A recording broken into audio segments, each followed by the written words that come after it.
welcome to the next greatest episode of Dual Marvels. I am one of your hosts, Maxemillian X. Today's episode is a special one, as we are going to be talking about the next generation of gaming. As you guys know, the PlayStation 5 and the Xbox Series S and Series X launched about a month ago, and we have some people here to talk about it, of course. So let's just jump into PlayStation 5. And with me, as always, is the PlayStation 5 aficionado, friends to Astro and you and me, Sean Templar. How's it going, Sean? I'm really happy to be here and to talk about the PS5. It's finally here. Great. And it's also great because I think we talked about it the previous episode, but if we didn't, you are lucky enough to actually get one right before our little country, the Netherlands, had to go into lockdown. I just mentioned it, like if my PlayStation would have been there right now, I would have gone completely crazy because I wouldn't be able to pick it up. But I got lucky, I think 2 weeks ago I could pick it up, so I'm really happy with it. Yeah, I mean, it was very unexpected because it wasn't really that. I wasn't counting on it, so. Yeah, it was, as everybody is, of course, have had, it's been crazy. For those that were able to get it on launch day, Robin, they're the lucky few that actually were able to get it on launch day. Speaking of which, we also have our other PlayStation aficionado, Robin, who needs also a little bit of a congratulations because he recently became a daddy. Thank you. Thanks for having me back. Fun fact is that when we recorded the last episode I was in, that evening my whole world kind of turned upside down. We joked about that I might become a dad pretty soon, and I didn't know it would be happening that fast. So yeah, I've got a new baby and a new PlayStation. You told us, like, literally when we hung up, your wife went into labor and you had to rush her to the hospital.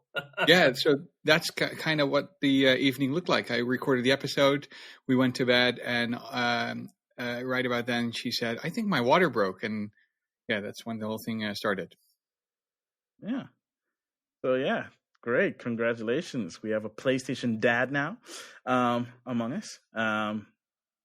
And we're going to be talking about their experiences with the PlayStation 5 up until this point. As I stated before, Robin, you've had it since launch.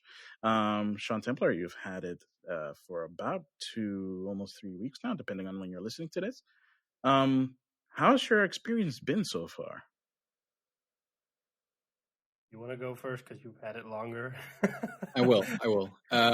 So the experience was pretty good. I didn't really expect it to be arriving actually on the day it launched, because I didn't get a confirmation until just like the day before that.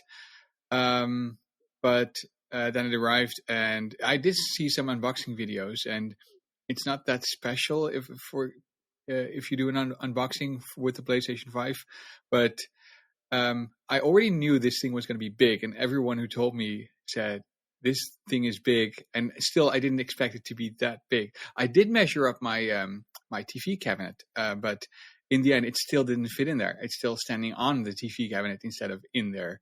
It's a pretty big machine, and the first thing I did was play Astro. What's the game again? Astrobot, or what's the Astro's Playroom? Yeah. Astro's Playroom, yeah. I did play the other ones as well on the PlayStation 4 and the VR one as well, but that was kind of my first experience. And I think Sean Templar had the same experience. You also played that game, right? Yeah, so it's pre-installed, and everybody I spoke to basically said fire up Astro before you play anything else. And I didn't expect it to have the impact it had, because it basically starts out with a brief demo of the controller and how it works. But I mean, the whole time I was playing the game, I had this huge smile on my face, and I was just laughing because it's funny, it's pretty. Astro is a cute little guy. There's so many references in there for other PlayStation franchises, and just the DualSense itself it's like you have this massive haptic engine in your hands, and the vibration and the haptics are so precise that I didn't expect to be like this, because you could feel every tiny step he took on different surfaces as a subtle vibration in the controller. I'm like, whoa, this is pretty sick. Especially the introduction you have with the controller, right? So when you boot up the game, there's this quick guide about all the features of the DualSense controller, like the microphone, the haptic feedback, the touchpad. But especially the haptic feedback part is really amazing. How it, you know, that part where it fills up with blocks and it shakes around, and or you have the Astrobots in there and you shake the controller. It actually feels like they're in there. Yeah, so. But like I think, and there's the speaker in the PlayStation controller isn't anything new, but because they're combining it with haptics in this case, it adds an extra dimension to the game, because those Astrobots are in there, and then you're tilting your controller, and at the same time you can feel the weight shift in the controller. For example, you hear the little robot screaming in agony. Yeah, and you can hear those little robots screaming, and it just adds to it. I mean, if I think if the sound wasn't there, or if the vibration didn't shift, I think if it was like a DualShock 4, it wouldn't have the same impact. No. Yeah, because that's just like a generalized like rumble feature. Yeah. And it is the thing that I've been most curious about, because that's, I think, outside of the fast loading time, which we'll probably get into as well.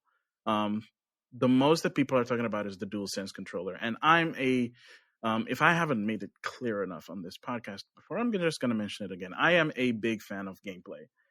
If you can do anything to make the gameplay more interesting, that is something right up my alley. That's why. Again, that's one of the reasons why I love being a Nintendo fan, because Nintendo always tries to do something different when it comes to controls. You have the Wii U, of course. You have the DS. You have the Switch, of course, with the HD Rumble, and motion controls. And they try to do they try to do something interesting every time. And sometimes it works, and sometimes it doesn't. And part of it also has to do with the developers. So my main question is right now with the DualSense. Outside of, clearly Astro's Playroom was made with the DualSense controller in mind, of course. What are other games that you've noticed that the DualSense is being used to the full extent of it, or at least close to it? In my case, I don't think there's a single one that uses every feature of the DualSense controller, except for Astro's Playroom. It's more like a tech demo, and I don't think you can expect that there will be a game in the near future that will use every aspect of the controller. But it's nice to see what it's capable of, and it might inspire other game developers as well to see what they can do with it. One game I did play, and I didn't really expect it to be using any of the features, was I played Borderlands 3 on there. And just the fact that you actually pull the trigger with R2 when you shoot a gun, it's so weird, but it's so familiar once you're used to it in like 2 shots. That was one of the games I didn't expect to have any DualSense optimizations for it, because it would just be a 4K 60 FPS upgrade for Borderlands 3, but they also adapted the DualSense controller for that. All right. So when you pull the trigger, you feel like the tension in it? Yeah, so when you aim, you pull the left trigger, and it works like usual. And then if you pull the trigger for your gun, you pull the trigger, it builds up tension, and then once you go past that threshold, you actually pull it, and it lets go, and it's actually like you're pulling a trigger on a gun. Wow, okay. Nice. I think Sony's trying to push developers to use it, because I don't have Black Ops, but I saw in Black Ops that the triggers are being used in different ways for different kind of guns. So every gun has a different feel and a certain resistance on the trigger. But for example, with Miles Morales, it's a lot less. It's a bit more subtle. I mean, when you're swinging around, you can feel it, but it's not as much as you would expect. And for example, with Watch Dogs Legion, I think the only feature is that when you shoot a gun, it has like this wall you press against, so kind of like with a real trigger in a gun, so that you press the trigger, you feel a wall, and then you have to press on to shoot. So they kind of replicated that, but besides that, at some times I almost felt like I had a 6-axis controller in my hand, because even when you're driving or whatever, you're not feeling anything. So that was kind of disappointing because I thought like, hey, but this game is the perfect game for extra rumble features, and they're not using it. I heard that Demon's Souls also uses it pretty well. But the funny thing is because so many reviews mention the DualSense is game changing, I wouldn't be surprised if Microsoft shows up with a new controller either next year or the year after that does all of this and probably some more, because the only thing they have now is the adaptive triggers or the haptic trigger. So there's like a little vibration motor in the trigger, but it's not the same as this, because this system works with a coil in it, with a whirlwind coil. So that's why you get these different levels of resistance, whereas the Xbox controller is just a little vibration motor that vibrates. So I think they will probably adapt this as well and bring it out as a supplemental controller, probably. Maybe if they do something like an Elite Controller 3 or something like that, maybe. Yeah, or maybe in time for Halo or something like that. Yeah, that's for another episode. But yeah. So outside of course, Astrobot, are there? And I'm assuming all of you got Miles Morales on it as well. Or are there any other games that you picked up besides it, or are there? And if not, which ones are you like most likely to pick up next? So what I did is I bought a few games during Black Friday sales that are for the PlayStation 4, but that will be optimized right now or in the near future for the PlayStation 5. So one of them is I bought For Honor, which is a game I never played, but the fact that it was so cheap and it's going to be getting an update, already got the update for the PlayStation 5. So I bought that one. And the other one I downloaded recently was Destiny, because you now have the 120 frames per second option for the Crucible missions. Oh, did you try that already or not yet? No, but I did try it with Borderlands. Borderlands also has an 120 FPS option, but it sets the resolution to 1080p, and also the user interface goes back to 1080p. And it looks like there is no anti-aliasing anymore in the game, so it looks horrible. But you do get 120 frames per second. I played that for like 30 seconds, and then I switched back to the 4K 60 FPS. Yeah, I have to say though, with Miles Morales, I played almost the whole game on 4K 30, so with ray tracing, and then they brought out an update last week in which they introduced dynamic 4K 60 FPS and ray tracing, and the switch to 60 FPS, it felt so strange because everything was buttery smooth. It almost felt like I was playing a completely new game. I'm like, whoa, this is so smooth. And then when you do a takedown or when you're in a boss battle, I'm like, whoa, this is so sick. I had instances I was just wowed. And the game already was pretty nice, but I didn't expect that extra 30 FPS to make such a big difference. Nice. You're like, oh no, oh, this is way too smooth for me, man. I can't touch this. Oh, I don't let that out. I can't handle that. So Robin, you were talking about the 120 frames on Borderlands 3, and from the reporting that I've seen, at the very least, right now, the games that offer 120 frames per second, it feels more like it's kind of a thing to just check off because it's not a stable 120. What has your experience been with Borderlands 3 with the 120 frames outside of the anti-aliasing being missing? Yeah, I did see this video on Digital Foundry where they analyzed the frames per second.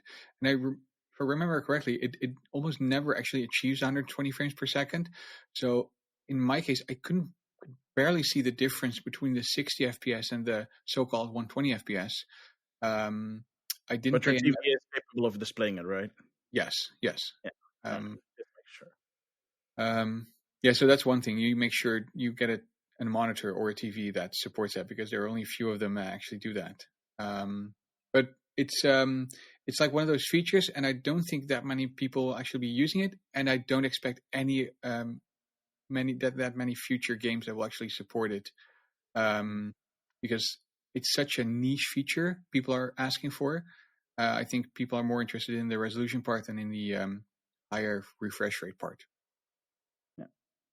Sean, have you ever been able to try out any games that support it? I don't know. I think Borderlands. I'm not sure if there are other games on the PlayStation 5 that also have 120 frames on it. Black Ops Cold War has it, but I don't have. But you don't have that yet. Nope. I think.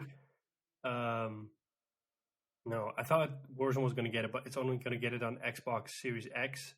It's not going to get it on the PS5. Weird exclusivity deal. It has to do with that. Apparently, the Xbox One supports 120 FPS and the PS4 does not, because it's kind of baked in there from an OS or from a native. It's basically like a native feature because they built it in pretty early on through a software update, and the PS4 doesn't have it, so it's easier for them. PS4 or the PS5? The 4. So it's easier for developers to switch a game from the Xbox One to the Xbox Series X and enable that 120 FPS. Oh, okay. The PS5 it would have to mean more resources, so that's why a few games aren't getting it on the PS5 at the moment. So they basically copped out. That's what you're saying, right? Who, the developers or Sony? The developers. I can't. I don't know. I can't say that. I don't know. I mean, oh, come on! You can be a little bit. I think you can be a little bit harsh on. Like, I mean, honest, I'm the last person that cares about 120 FPS. I had a 120 FPS monitor a couple of years ago for my PC, and in some games you noticed it, but I think unless you're a really competitive gamer, you play like competitive multiplayer games, there's no benefit for 120 FPS. I always play games in the quality mode, so I like to have the highest fidelity. I don't mind if it's 30 FPS, for example, whereas a lot of people prefer 60. So the prettier the graphics, the better it is for me. I don't mind if it's 30 FPS. All right, okay. There is a page on Reset Era where they have a list of every optimization for the PlayStation 5 games. When it comes to 120 FPS, there's Borderlands 3, Call of Duty Cold War, Devil May Cry 5 Special Edition, Dirt 5, and Rainbow Six Siege that support. Okay, so Dirt 5 makes sense because it's a racing game, right? Yeah. And then what was the last one? Rainbow Six Siege. Rainbow Six Siege. That also makes sense. I did get that one the other day. What, on PlayStation 4? On 5. Yeah, it was in the sale for $9, so I'd like, why not? And I like tactical shooters.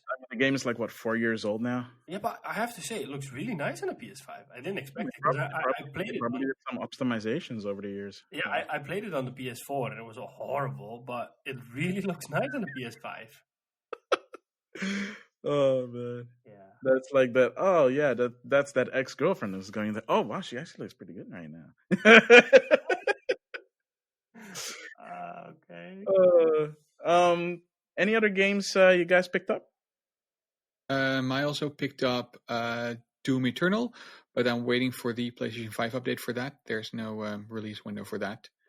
I think I'm missing one, but also picked up Assassin's Creed Valhalla, and I haven't played that, but I did play. I did see my wife play it a lot, and I've decided not to touch that game for a long time. There are so many. She's playing it.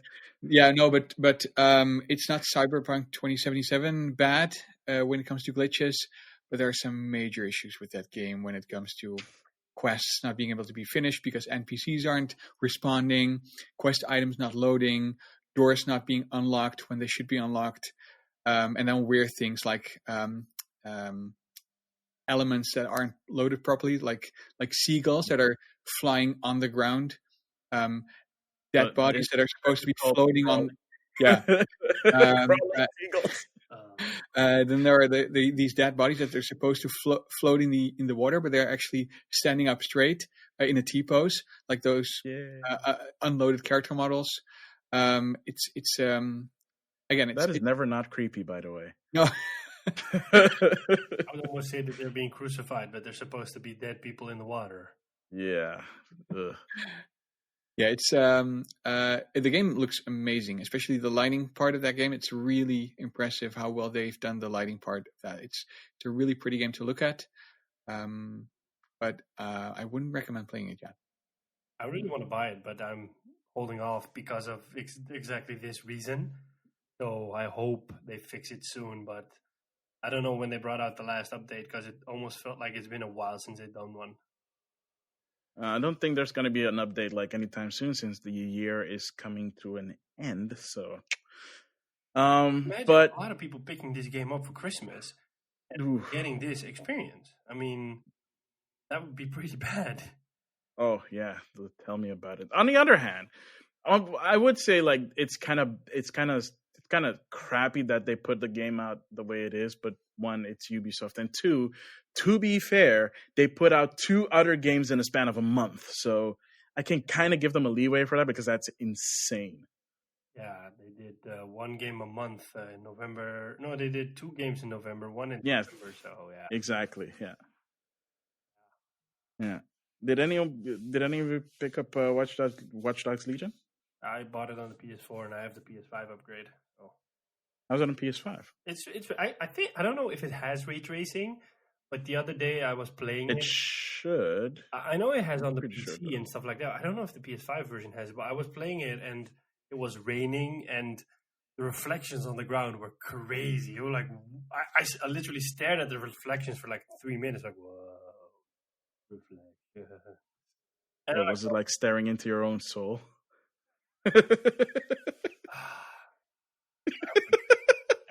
But this looked really nice. I mean, I was kind of amazed by it. I want to finish the game because I know that if I don't finish the game right now, I'll probably never finish it. And that's why I'm going all in on Watch Dogs. And I'm not even bothering with the side stuff. I'm just trying to get through the main quest as fast. I know this has nothing to do with the PlayStation 5, but how many grannies have you recruited so far? None. I haven't. Dude! Yeah. I have my operatives mostly consist out of women. I don't know why, because I for example, I'm looking for Hitman and Spy because those are the cool classes in my opinion. And everyone I recruit all the time are apparently women. I'd almost say Ubisoft is biased against men now because of the stuff they had earlier this year. And they're trying to push it many female characters.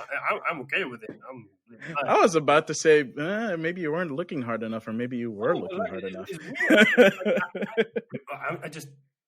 I'm trying to finish this game. I really don't care if it's a guy or a woman. I just want to get through it as fast as I can, and just recruit the first person I see. And for some reason, it's a woman every time. I'm like, okay, I don't care. All right. Yeah. I think because I watched a Digital Foundry video on. But seriously, maybe we should get Digital Foundry to do one of these episodes one of these days. We talk about them so often, but I think it's because we're talking about next gen consoles, so they tend to come up a lot because they do a lot of great work in terms of like analyzing like graphics and stuff like that. And I watched their Watch Dogs Legion video, and I think that the next gen consoles, at least the PlayStation 5 version, uses ray tracing, but I think it's at a lower resolution than on PC. I don't know. The game doesn't have any options for graphic settings, so you can't say I want a performance mode or optimized mode or whatever. It just has 4K 30 FPS.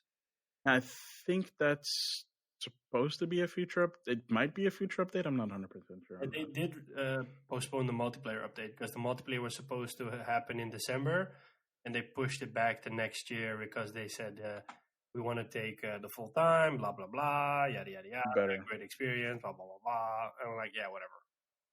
Certain developers might actually learn from this. I probably won't even touch the multiplayer. So. Doesn't matter. The point is they're taking the time to actually make sure that it works. Yeah.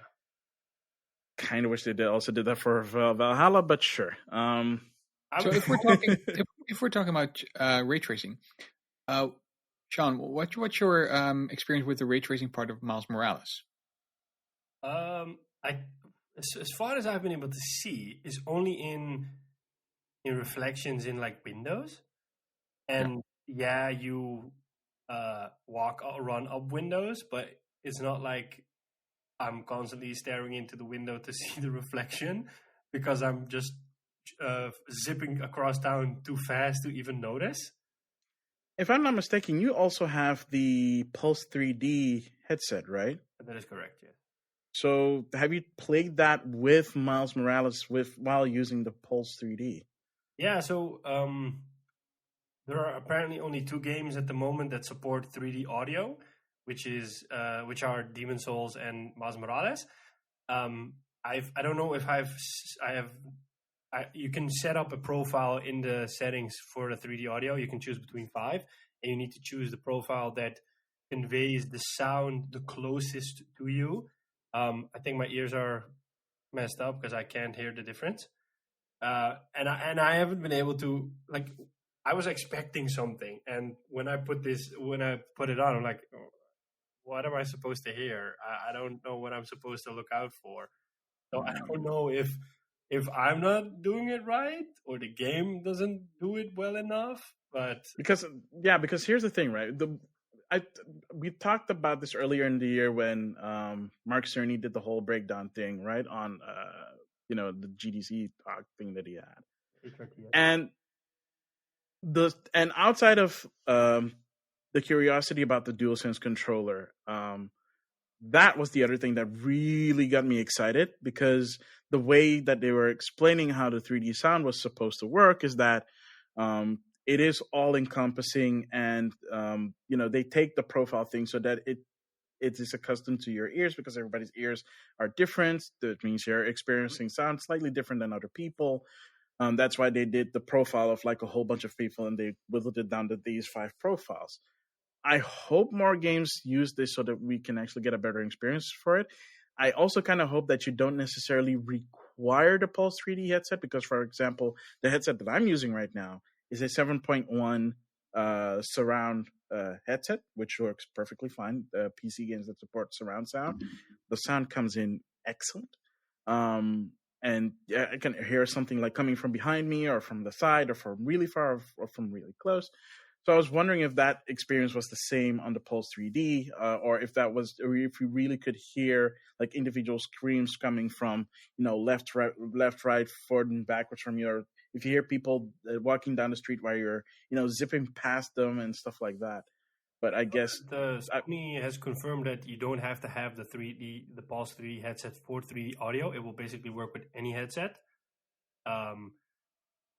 So that's a benefit. I bought the Pulse 3D headset because, 1, it's an affordable headset, and 2, how much is it, by the way? I haven't even €99. Oh, that's like the headset decent. I'm using now for my PC is SteelSeries Arctis 7, which is €170. So I was in doubt if I should buy another one of these or if I should just buy the Pulse 3D headset. And then I watched some reviews, and they said, like, the Pulse 3D is nice, it's affordable. It has good microphones for when you play against friends, because it has a dual microphone, so it's also, one is noise canceling.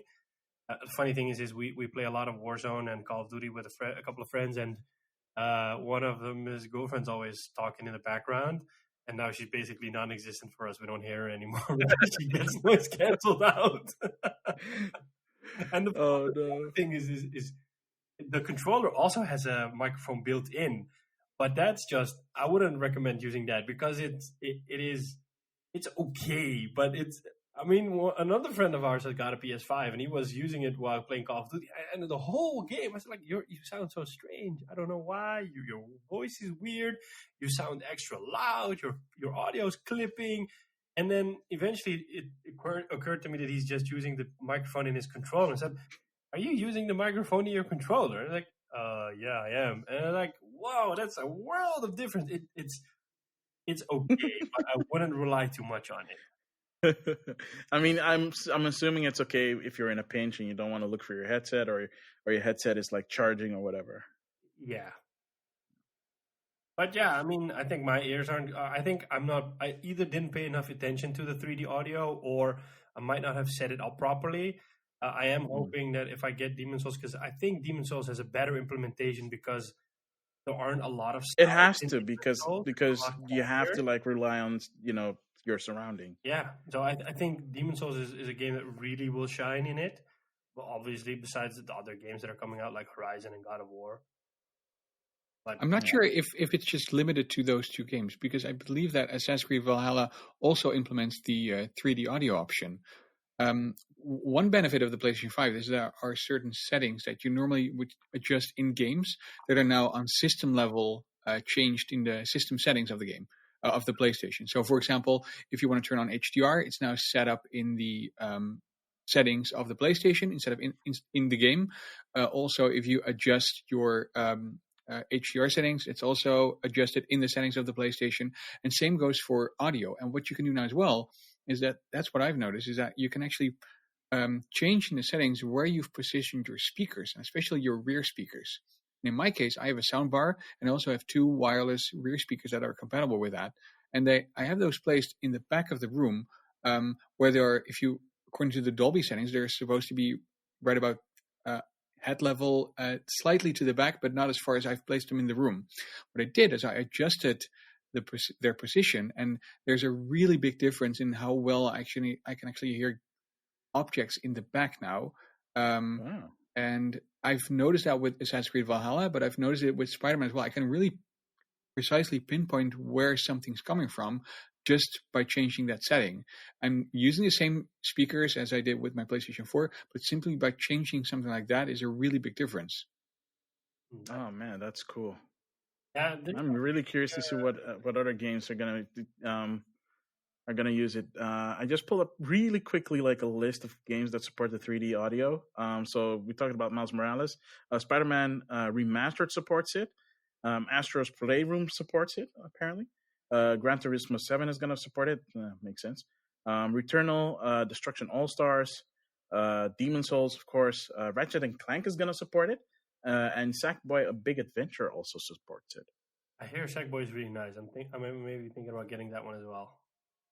All right. I'm curious to hear about your adventures in the land of Black Boy.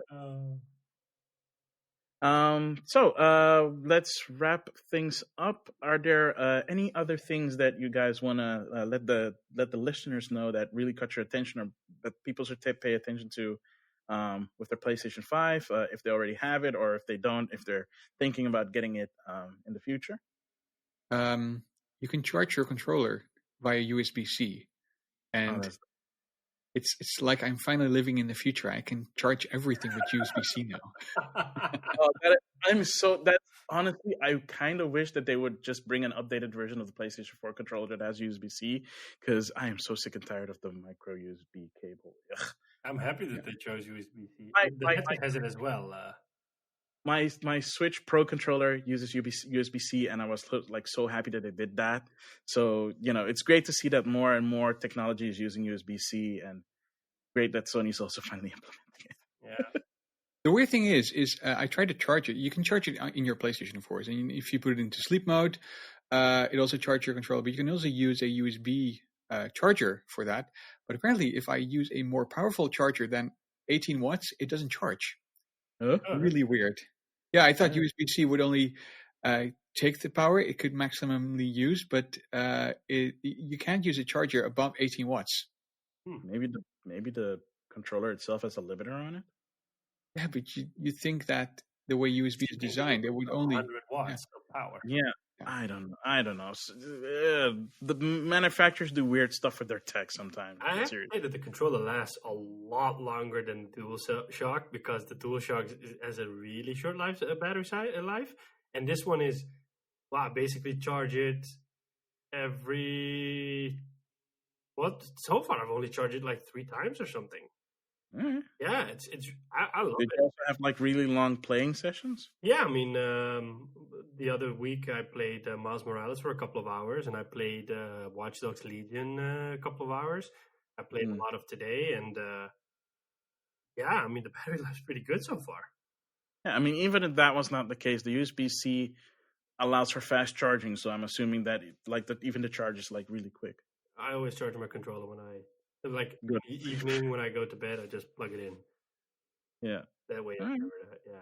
And it's quiet. It's massive. I mean, I'm happy that I got the digital edition, because it doesn't have that hump of a disc drive, because it makes it even look weirder. But even being slim as it is, it looks so out of place in my living room. It's just, I showed a friend before he got his, and he's like, wow, that PlayStation literally makes a statement and says, I'm here, look at me. And I'm like, yeah. And I'm really thinking about spray painting it black, because it will hopefully blend in a little bit more. But mean, it's almost like it's staring at me when I'm in my living room, like, oh, hey man, hey big guy. And I'm like, no, don't, Yeah. I don't know all right. how to put it, so I mean, I have to put it where it is. Yeah, true. All right. I think that'll do it for this segment. Thank you guys for listening. If you'll hang around, we'll be right back with the next segment.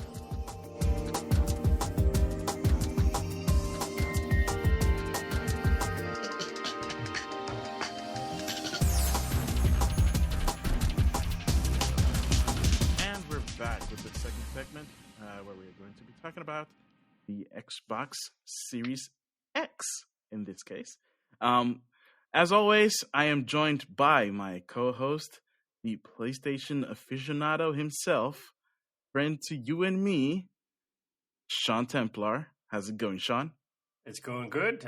I've been looking forward to this podcast episode because we finally get to talk about the amazing games available on the Xbox Series S and X, and we have a special guest to help us out in that. Yes, we do. And our special guest for this segment is none other than Gizmo. How you doing, Gizmo? Hi there, Sean and Maxemillian. Thanks for having me today. And yes, we all know we don't have the games, but I have a lot to talk about. So let's jump right into it. Good, And because otherwise this would be a really short segment. yes, I'm gonna come out with my guns blazing. And I want to apologize in advance. I do have a small cough, so I'm probably gonna cough a couple of times during this segment, but don't be alarmed. It's not Corona. I tested negative. Yay, it is. I'll see if I can fix it in post, but if I can't, my apologies as well. But The strange thing is that you can't have a normal sneeze or cough or a running nose anymore without people think that you have something, like Corona or something. So it's like an innocent cough is if you're in a room with people and you have that, people automatically think like, oh no, he has a Rona. I'm like, no, there are other reasons why you can have a running nose. I have an allergy, for example, that causes a running nose. But hey. Yeah, but the judgmental views and rants is like, holy. Yeah. Are you sure the judgmental views is because you have a Xbox Series X? Oh snap. So a little bit of background. Gizmo got his on launch. He was one of the lucky ones that was able to pre-order it and get it in on launch. So he's been playing with his Xbox Series X for about a month now, give or take. Yeah, just over a month. Yeah. So tell us a little bit about your initial impressions when you've set up. How did that experience go? I saw that a few people had issues when it came to setting up their Xbox Series S or Series X. No, I was indeed one of the lucky few who got it on launch, and I was so excited. I was really waiting by the door for the delivery guy to deliver it. And one thing Microsoft really nailed was the presentation of the box. Like as soon as you open it, the first thing you see is the Series X with a nice packaging, and it was really basic, probably just the same as the PlayStation. I haven't opened mine yet. I also have a PlayStation 5, but I haven't opened it yet. Are you kidding me? Yes. Why? This was the wrong place to say that, man. I mean, people are almost killing each other for a PlayStation. You've been complaining that whole week that you couldn't pick yours up, and now it's still in the box? Yes. Seriously, you together with Maxemillian are like the worst gamers on this planet that I know. For real. Hey. It's a conscious choice for me to not pick up a PlayStation 5. No. You don't finish games, so that's why you're Hey, I finished a lot of games this year. Oh, only because we're in a pandemic. But seriously, why haven't you unboxed your PlayStation? Okay, the reason why is... This better be a good reason, because... I think it's a good reason. I really don't want to get into the, how do you say it? I don't want to be unfinishing Valhalla before I open up my But what My are you going to PlayStation. play on the PlayStation 5 then? Miles Morales? I have Miles Morales. I'm going to play the remastered version of Spider-Man. Okay. And you asked me this question a couple of weeks ago. Why do you have a PlayStation 5? Basically for the exclusives. Okay. Because I'm gonna play the third-party games on the Series X. That's a conscious decision I made beforehand already. Yeah.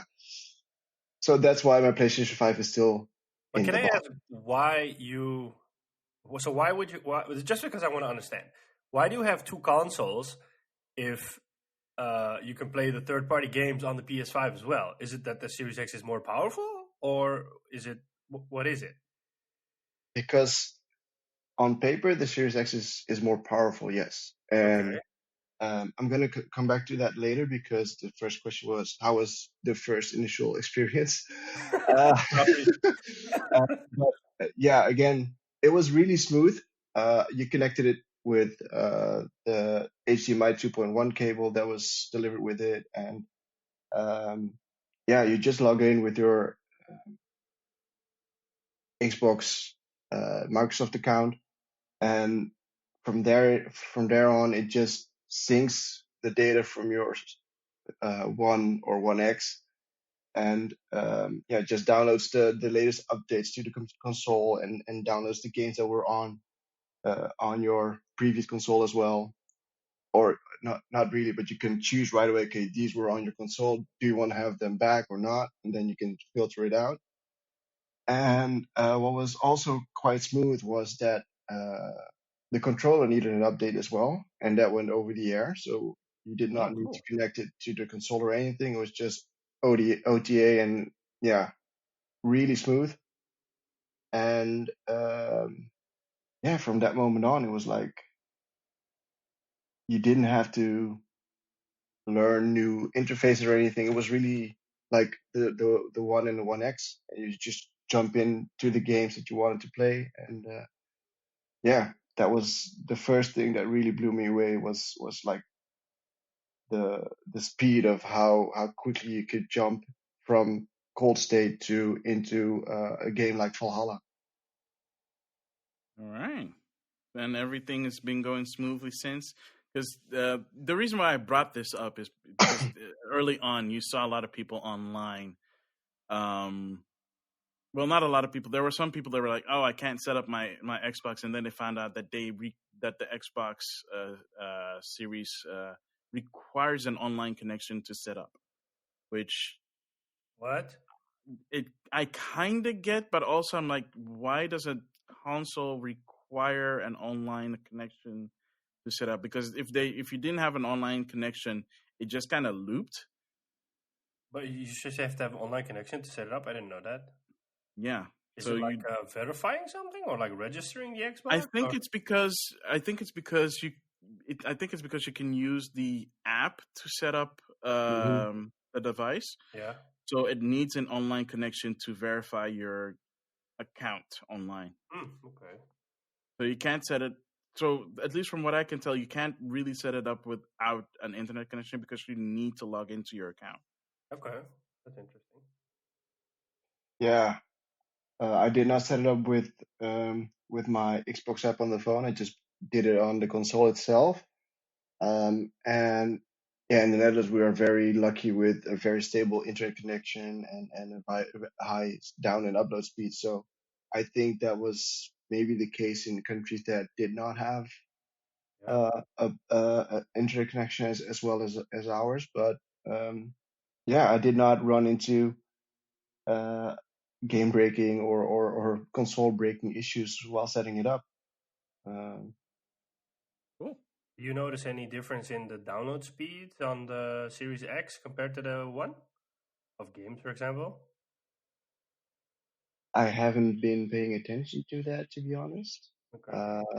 And I have it wired, so I think the games still download too slow, in my opinion, because you want to play them as soon as possible. It's because on the too slow, or are the games too big? The games are too big. Yeah, but I like on the PS4. The reason I'm asking is because on the PS4, it really took a long time Oh, to get yeah, things in. And on the that's PS5, it's just amazing. It's so fast. So I don't know if Sony either did an infrastructure upgrade or did they, because of the SSD, the game can unpack immediately what it gets in. Because besides downloading a game that took long, it also took a long while to copy the game. So I think that maybe that the SSD unpacks it as soon as it gets stuff in instead of waiting until it gets everything in. And I've also noticed like games like Watch Dogs Legion are 35 gigabytes. That's not a lot for a game that size. And Miles Morales is around 35 or 40. I have Destiny 2 installed. That's around 50 or 60. And it feels like these games are far bigger on the PS4, maybe because they have to both have a PS4 and a PS4 Pro version. But the games are actually pretty small on the PS5, which I'm surprised about. I was expecting my hard drive to fill up, but I don't know if it's the same on the Xbox. I'm not hearing you, Gizmo. Are you hearing him? I'm not hearing him, and I don't think he's hearing us either. Your So- audio cut out. Sorry. Oh, there we go. No, at this moment, I only have 4 games installed on my Series X, and they were all downloads. And of course, you had to wait, but it was still quite quick. I started the download for Valhalla, for Gears 5, for Batman Arkham Knight, and The Witcher 3. And yeah, I just put the download on and watched a few episodes of whatever series on Netflix. It was a comedy, so it was 20 minutes, 25 minutes per episode. And after, I think, 3 or so episodes, 3 or 4 games were already downloaded. So it was quite quick. But yeah, like I said, I have it on a wire. Do you get an update, a notification on your phone when a game is done downloading, for example, in the Xbox app? Or don't you have the Xbox I don't app? have my notifications on, so Okay. And with the PS4 and the 5, with the new PlayStation app, when a game is done downloading and it's ready to play, you just receive a notification on your phone saying, "Hey, the game is now ready to play," which is amazing. Is that way? Really? Yeah. I mean, I've noticed it on the PS5. I was installing Battlefield 5 yesterday, and I was watching some YouTube in the meantime, and my PlayStation was in rest mode, and I got a notification, and it was like, "Hey, Battlefield's ready to play." I'm like, "Whoa, that's so cool!" Nice. maybe it's on the Xbox app as well. But as I said, I don't have my notifications on. So. Okay. No Xbox on for you. Not anymore. I really love that feature with the Kinect when I Did got you use it a home. lot? I did it like every time. As soon as I opened the door, like Xbox on, and I heard "Bleep," No, and my nice. TV went on, and my sound system went on, and my Xbox went on, and I was like, We'll ready probably to get play. a copyright strike for him impersonating the Xbox startup sound because it was so accurate. Oh yeah, the sounds from the Xbox startup are not mine. I do not hold the rights to it. All right. So, So yeah, you said you've been playing Assassin's Creed Valhalla, and that you downloaded a bunch of other games. What other games have you been playing outside of Valhalla? I booted up Gears 5 because I do the Gears series with my cousin online, and we already finished that campaign the first time around. But we both have a Series X, so we wanted to see what difference it was on the Series X. And my God, it blew me away. Like the first 5 minutes in the game, you have a small cutscene which is not that impressive in my opinion, but then you cut to the gameplay, and for the people who've played the game, you upside down to a puddle of water with the waterfall and everything, and the reflection in the water is like so amazing. The funny thing was, I was looking at my cousin's character, and I saw him looking downwards, like, holy, what the, this water is amazing. Yeah. And then I did the same, and it was like, I think we were like 2 minutes walking around with our heads down towards the water to see how the reflections were playing out. And then at a moment you look towards the waterfall and you see the rainbow. And I didn't think it was, I didn't believe it was going to be that much a difference. But of course, I come from original Xbox One, so it was a really big, uh, yeah, difference and awesome moment, especially when it came to the speed of the loading time. But the visuals were like amazing, and so we played, I think, 2 or 3 acts that day, and it it it really blew me away what the coalition did with the power of the Series X at that moment, and I believe they just updated Gears 5 again to have it even more smooth out uh, when it comes to frame drops or not. And I believe Digital Foundry did a piece on that they had some complaints when Gears 5 came out the first time, and they discussed this with digital no with the coalition, and they just updated Gears 5 to tackle those issues. So the game runs almost perfectly 60 frames per second on 4K with ray tracing and everything enabled. Almost perfectly 60. Yeah, like every now and then in a cutscene there. But I thought the Xbox Series X was like the best ever, and bumps out everything to awesomeness.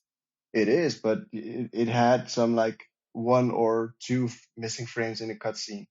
But when it was in gameplay, it runs 60 frames smoothly. It just, when it comes to cutscenes, then you have like minor frame drops, like 1 or 2. But when it comes to gameplay, it's smooth 60. All right. Have you tried playing the multiplayer? Because that one, of course, they're touting the 120 frames per second. Do you actually, before we even get into that, do you have a TV or a monitor that's compatible with 120 No, frames per second? I have I a so you C8. wouldn't even be able to test that. No. Ah, My cousin, however, has a 100. He has a CX or C10, and he did try the 120 frames mode, but the difference between 60 and 120 is less than 30 and 60, which was expected, to be honest. At least I thought it was going to be that that small of a difference. But I said you do see in some segments that you have 120 frames, but overall you don't really see the difference. all right. I guess that makes sense because the human eye itself can only capture so many frames a second. So at a certain point, I guess one would say it becomes meaningless, but the whole point of 120 frames is that even if there are frames dropped, you wouldn't notice that the frames were dropped because it would still essentially be smooth. So I guess that's the whole point behind the whole 120 frames per second thing.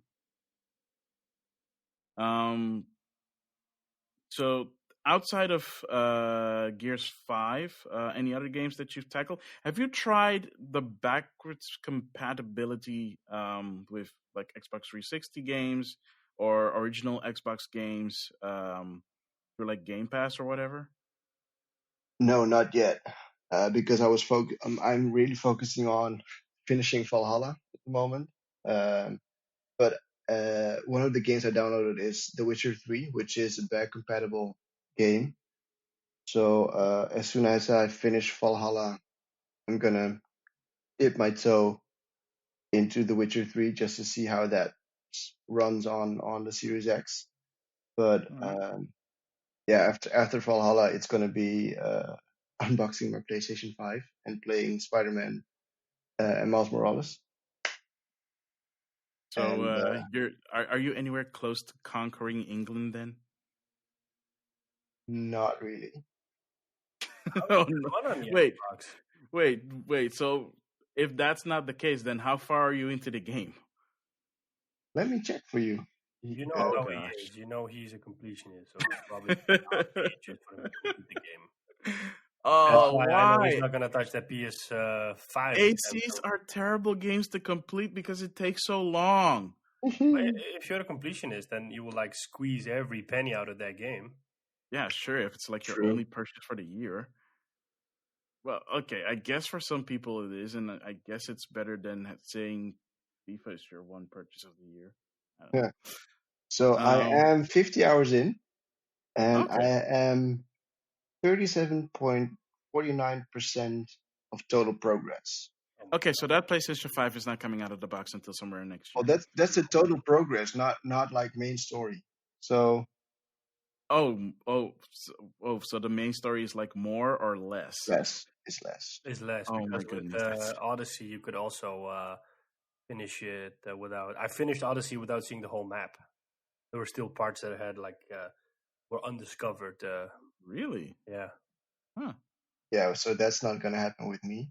But how is the performance and the stability? I mean, I've heard enough stories from Robin and from another guy I know that another friend that says that is playable. But Robin said that his wife is playing a lot of Valhalla. He's skipping out on Valhalla now, and it has quests not being activated, a lot of bugs in it, visual issues. Is that also in the Xbox or? Just to be clear, so Robin's wife is playing on the PlayStation 5, right? Yes. Yeah. They don't I have haven't had any issues on my Series X. Okay. I knew he was gonna bring that up that way. I'm that elite Series X player. We have the biggest teraflop amount. That's so great. But we don't have the games, but we will get that in 2 years. Yes, we do. But then when we get there, we will blow you all so away. No, that's not gonna happen. Yes, because you only have. Not gonna happen. Oh man. So all right. So with that, at least that out of the way, at least we know that for Xbox players, because I will say this, I haven't seen the same complaints that PlayStation players had for Assassin's Creed Valhalla. So at least this scans. I do have to say though, there were some issues, or not really issues, but screen tearing in cutscenes, where you saw the frame drop like massively. But after the last update from Ubisoft, I only had it once yesterday, and for the rest of the gameplay, I didn't see any screen tearing anymore or ghosting or anything. So I think they tackled pretty much the biggest issues that were there at launch. But again, I did not have any game-breaking bugs. I did run into small bugs like unable to walk up a stair, but then you just walk back and run up the stairs again, and you're still there where you want to be. But not game-breaking bugs like quests not starting or NPCs not responding to your input or anything. All right. At least that's something. That's something better. So I do have to ask, since you're squarely in Xbox camp, were you one of the many fans waiting for Halo Infinite? I think we discussed this in our previous podcast. I think we did, but I'm not a first-person shooter player. He gets motion sickness from FPS games. Oh, right. Yeah. But I do have to say, for some people, like, this is the first time they're listening to a podcast. If you are, by the way, thank you for listening, and please share along with your friends who might enjoy this podcast as well. But yeah, right. So you can't play first-person shooters. I guess then you're not. I cannot binge game first-person shooters. I can do that in short segments. So I am gonna try my my hand at Cyberpunk, after the next gen update is out. It'll take a couple of months, but Ooh, that's not gonna be anytime soon. Gives me plenty of time to finish Halo Infinite, it's other not gonna game. be anytime soon. the funny thing about Cyberpunk is I'm playing it in first person, but I don't know if the game is going to get mod support. I hope it does, because I would love to play that game in third person, because I think it would be an amazing game in third person as well. Yeah, I was so bummed out that because CD Projekt Red is known for The Witcher, right? Mm-hmm. And that's a third person action game. I was like, oh, this is gonna be think they such an wanted to awesome go game. for immersion this time, and that's why they chose to have first person. Yeah, and then I said it's first person. I was like, But they can give you the option like Skyrim does or Fallout does. I mean, you can switch camera. Yeah. oh, But to be fair, those two games don't handle third person cameras that great either. Yeah. I mean, they're not the best third person cameras. And you can really tell, because you really can't tell with those games that the engine was made with first person in mind, and then they kind of shoehorned it in. So I understand why they didn't want to shoehorn in a third person camera in there, even though it's basically the same engine that they used for The Witcher, The Witcher 3. So it's kind of weird that they wouldn't do that, but who knows? Maybe the mod community will be able to do something about it. Wouldn't it be so terrible if the mod community actually was able to fix the game before CD Projekt Red was? I don't think that's possible. no, but the issue is more like with the consoles, them fix right? other games. So yeah, I'm just saying. I've seen modders like fix other games like Fallout 4 and Skyrim. So. I think, yeah, but the thing is, and of course, the legendary fix for the PC version of Dark Souls. I don't know about that. I don't know what happened there. Yeah, that was really hilarious, because that game did not run well on PC at all. Like, the frame rate was really bad, and then someone like literally fixed some code in an INI file for the PC version, and that fixed the frame rate. Wow. On Dark Maybe that guy's working. You're playing Cyberpunk on a PC, right, Sean? Yes. Do you have the issue that the Legacy Edition or Legacy consoles have? Like, no, I have, because I'm playing it on PC. You can clearly see that CD Projekt Red, it was envisioned as a PC game, and I think that the idea was, before the next gen consoles were even in the picture, they were like, okay, but we have this huge console install base we're missing out on. So if we don't release a game on the console, we'll just miss out on millions of players. And then they heard, hey, there's a PS5 and an Xbox Series X coming out. Oh crap, we need to do that as well. But on PC, I'm running it on high settings in 4K. I have DLSS on auto, and it runs at 80 frames per second. And the only issues I'm having with the game is that is bugs like preventing me to do certain things. So it was hacking during a mission, and then I couldn't get out of hacking mode. So I had to quit the game or reload my save, or other minor issues like my character has hair on his head. When you look into the mirror, he's bald. Or in one of the cutscenes, your friend Jackie is eating. It's not even a cutscene; it's just a dialogue. He's eating noodles, and then his hand has chopsticks in it. And then when he's not moving his hands, he has two chopsticks in it. And when he moves his hand, one hand stays in place, and there's another hand on top of it moving, making it look like he has four chopsticks, or that his chopsticks kind of transform into something. It's like minor things like that. I haven't put in a lot of hours yet. I'm only 6 hours in, and I'm kind of waiting for them to do another round of patching, because I really just want to enjoy the game without having any issues. I know people that have put in like 30 hours and are enjoying it. I don't mind, because I have enough to play as well on the PlayStation. I'm really looking forward to it, and I'm even thinking about getting it on the PS5 when the next gen edition comes out. Cool.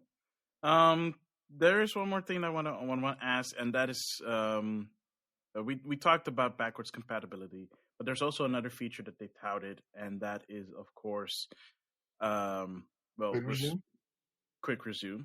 Have you been able to use that, and what has your experience been with the quick resuming?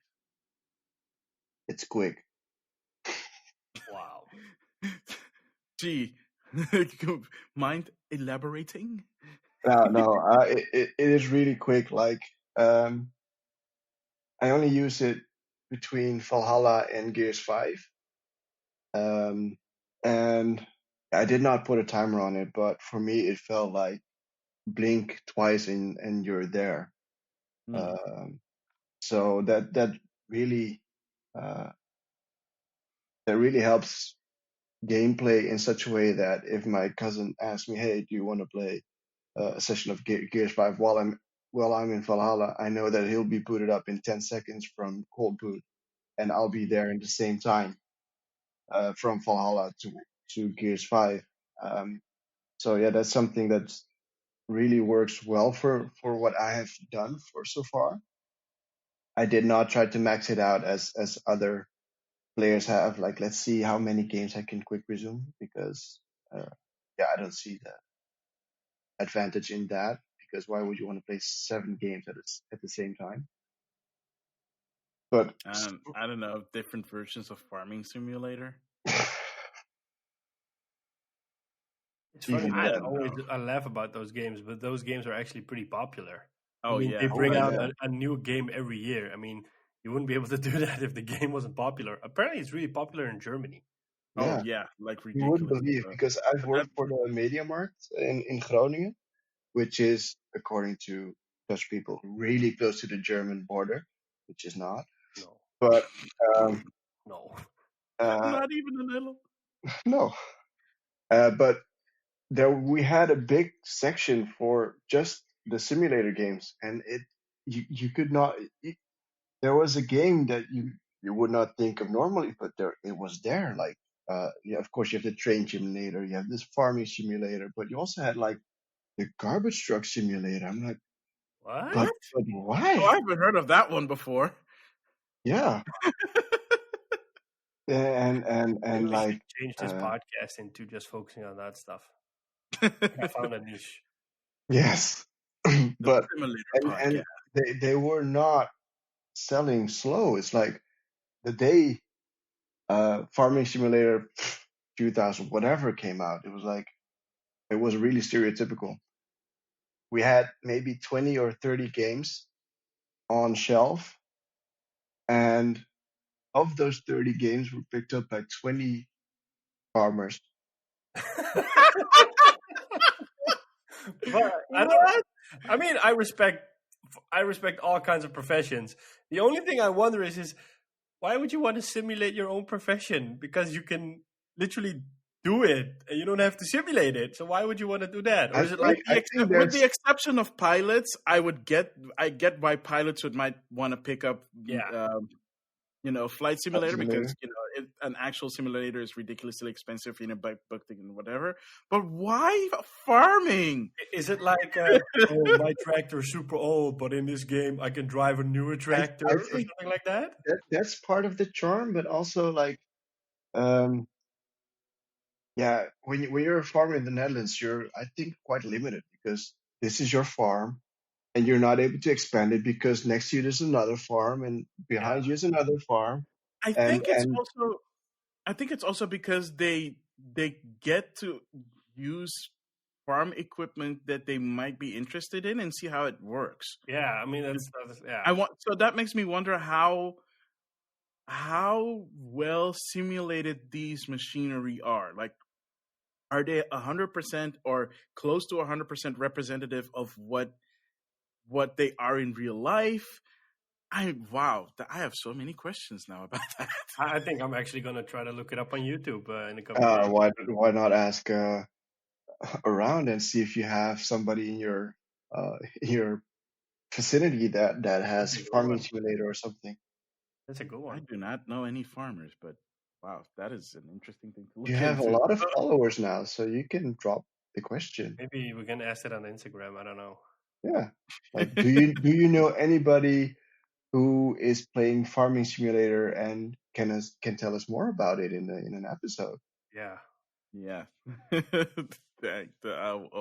I'm gonna look into that garbage truck simulator, because that sounds hilarious.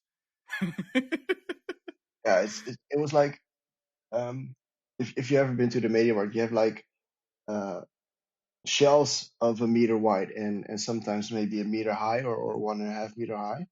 And we really had a segment of 1 by 1.5 for just simulators. I was like, but Yeah, why? yeah, it's so But strange. every week we had a delivery of like 30 or 40 discs of different simulators, and we fill it up, and a week later it's gone, and you have to fill it up again. And It's so how? strange. I feel like I'm discovering a whole new world here. I mean, it is, I don't know, kind of like figuring out that something like the dark web exists, and you kind of try to figure out what's going on there. It's just Mm. like, oh, the dark simulator web. Yeah. Oh my goodness. I have a question about the Xbox because we've mentioned this before, and like, I love the idea around Game Pass, and it offers tremendous value. I think they've even started to add the Bethesda games to it, or are adding it. I saw something about it, but like, the thing I wonder is, you mentioned you bought your PS5 for the exclusives, you bought your Xbox Series X for third-party games, but for example, I was actually thinking like, oh, maybe I should buy an Xbox Series S. But then I came in this. The other thought that immediately pops up is like, okay, but which games am I going to play on it? And I might as well then buy an Xbox Series X because then I have games that run better. But still, it feels like when I had my Switch that I won't touch it and I'll just leave it sitting there, because when I had a 1S, I played Forza Horizon on it, I played Rise of Rome on it, and basically never touched it again, and eventually just sold it because I felt guilty that it's just sitting there looking at me and I'm not using it.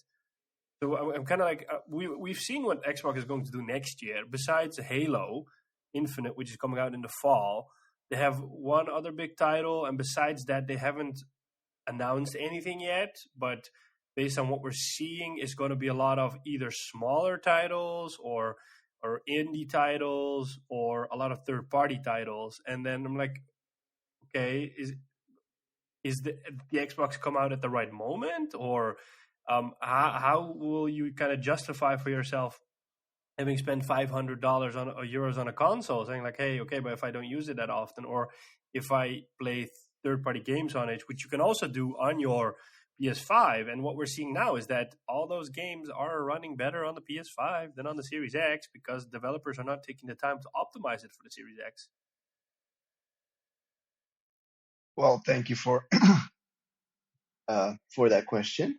I do have a theory. No. The reason why I have my Series X is indeed for the third party and the PlayStation 5, mainly for the exclusives, because at this moment, you are right.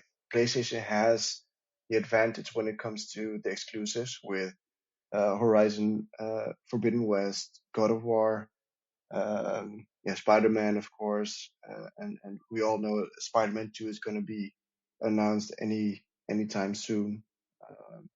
I mean, But Sony has said that they're going to bring more exclusives. What you saw with the PS4 is that the real big, great exclusives started to appear during mid-cycle. But Sony has said now, like, okay, we're not going to do that anymore. We're going to bring a lot of big exclusives to the front of the cycle. So, like, early on, you will see a lot of big games. And I think that they're kind of doing that with God of War. They're doing that with Horizon Forbidden West. There's a rumor floating around, and I don't know to what extent it is true, but it's basically that Sony apparently has a whole stable of games lined up that they didn't announce because they were kind of using it as ammo, to put it that way, to counter Halo Infinite when it was supposed to come out this year. But because Halo Infinite got postponed, Sony didn't use it and said like, okay, then there's no reason for us to announce all those games in one go, because we can just spread it out and kind of create this momentum, saying like, okay, but hey, we have this game coming out then, and then a month later they announce another one, and then another one. For example, the rumor is Bluepoint is working on an MGS1 remake, and that would just blow everything out of the water because everybody's waiting for it, and it would be exclusive for PS5.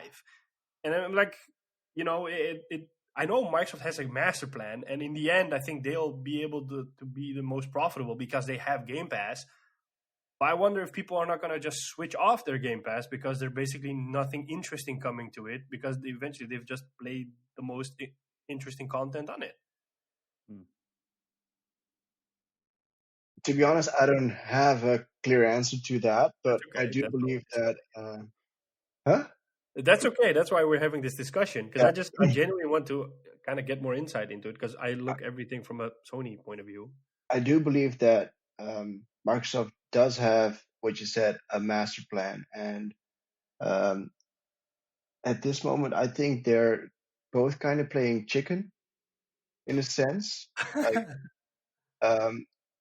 which titles are which series of titles are we going to announce to blow the other party away? Yeah.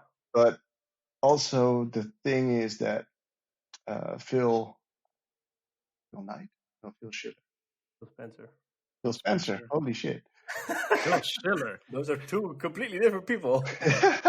Okay, one is Apple and one is Nike.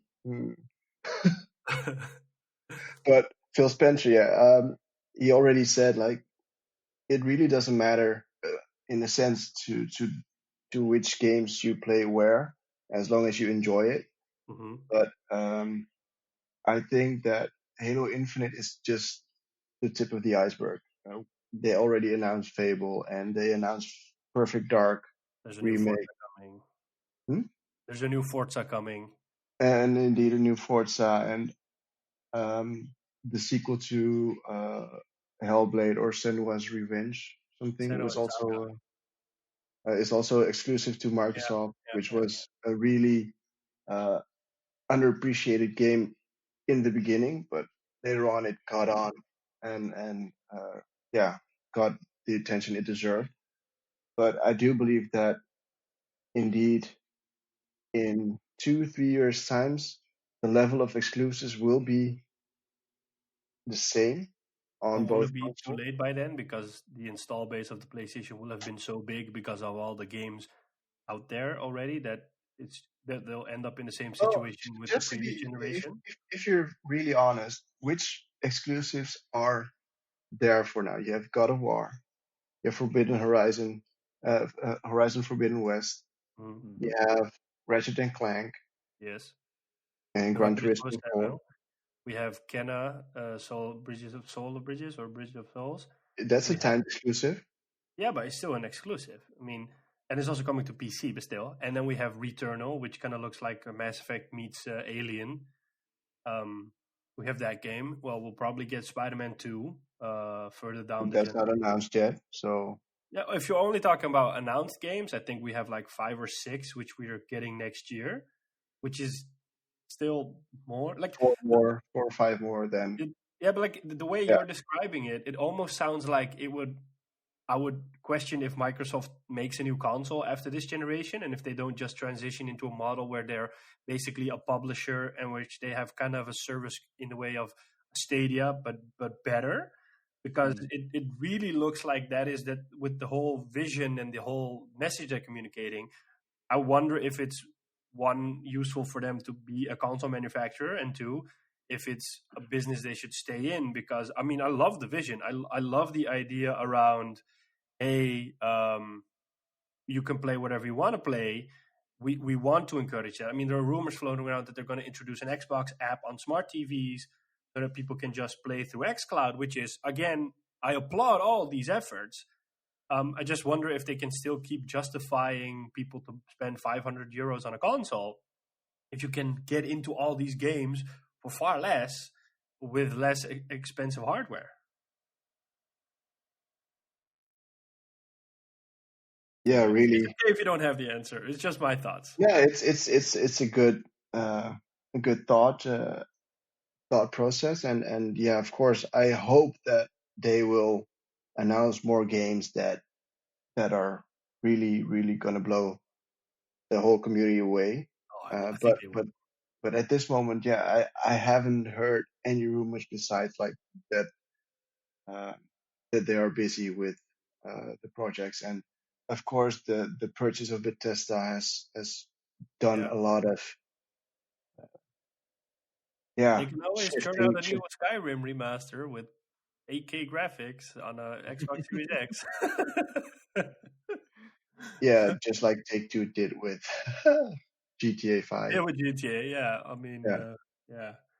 But yeah, I think that you already mentioned that at this moment in time, third-party games are running better on PlayStation 5, which is a good thing for the Sony camp. But I do have my theory about it. I don't know if you've discussed this with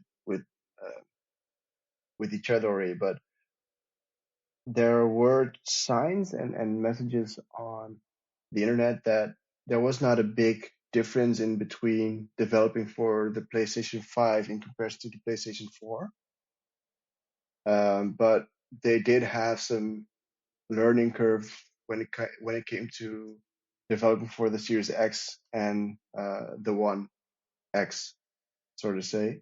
Okay. I think the bigger issue was developing for the Series S specifically. And they have to downscale a game, which kind of limits them because they can't go all out, apparently. Mhm. And also that dev kits were sent out far later to developers for the Xbox Series S and X compared to the PlayStation 5. So maybe this is a situation that will kind of rectify itself as time passes on. I Mhm. do think that the Series X might kind of hold people back, kind of like the One and the PS4 are doing right now, because you just can't develop with going all out. You have to keep constant variables in mind and say, oh, what will this run on the PS4, or will this run on the Series S, or will this run on the One? Yes. Yeah. But okay, I did not. Um, well, I did read the parts that the dev kits were sent out a bit later, but I think that there's a difference in programming language when it comes to PlayStation 4 versus PlayStation 5 and Xbox One X versus Series SX, and that there was still a bit of a learning curve in that sense that um, developers were quicker to um, write the write the codes for the PlayStation 5 versions Yeah. rather because they already had like 80% of the code written for the PlayStation 4 version and had to optimize it for the PlayStation 5, and that there was a bit more work to be done between the One X code and the Series S and the Series X code. At least that I read like 4 or 5 articles from developers, separate developers that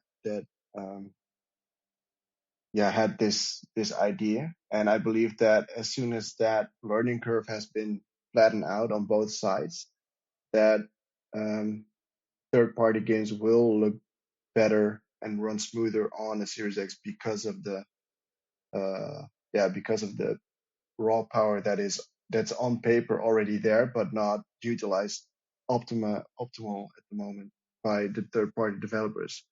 And of course, you have the coalition and P43 Industries, and hopefully soon Bethesda that are I have no in-house doubt developers. that first party will utilize it. I think that's for both consoles. That first party will really show off what the console Yeah. can do. I just wonder if third party, because you're seeing that now with the PlayStation with the DualSense, is that I will wonder if third party is not going to take the easy approach and say like, oh well, you know what? If it runs on the PS5 and we can easily port it over to the Xbox Series X and it just works, why put extra effort into it to squeeze every ounce of power out of it? Because we already have a running version. Let's use that time to polish the game so that it's less buggy. But I mean, you see that with the DualSense right now that the Sony games really use it, not fullest, but to a certain extent they use more features of it. Whereas when Watch Dogs Legion, besides normal rumble that you have, which would be available in the PS4 version, the only spot I've noticed the triggers working, for example, is when shooting with a gun. And that's the only place. Not when I'm driving, not when I'm hitting with my car against objects. At moments like that, it feels like a 6-axis controller. There's literally nothing happening. And I wonder if that's not going to be like a similar approach, both for the DualSense as for the Series X's extra hardware capabilities that are like, it runs, and let's just throw it out there, because we don't care if people compare these games. People just want to play the game, right? Because you would also expect Cyberpunk to be a lot better optimized and run better on the Series X, and I'm really curious to see and what difference the Series X next gen version will bring, if they're going to actually utilize that, or just going to say like, well, it runs on the PS5, it runs on the X. That's my developer voice. I don't know why. Oh, no. There's one developer now out there like, holy, it's like I'm hearing myself. Or like a lot.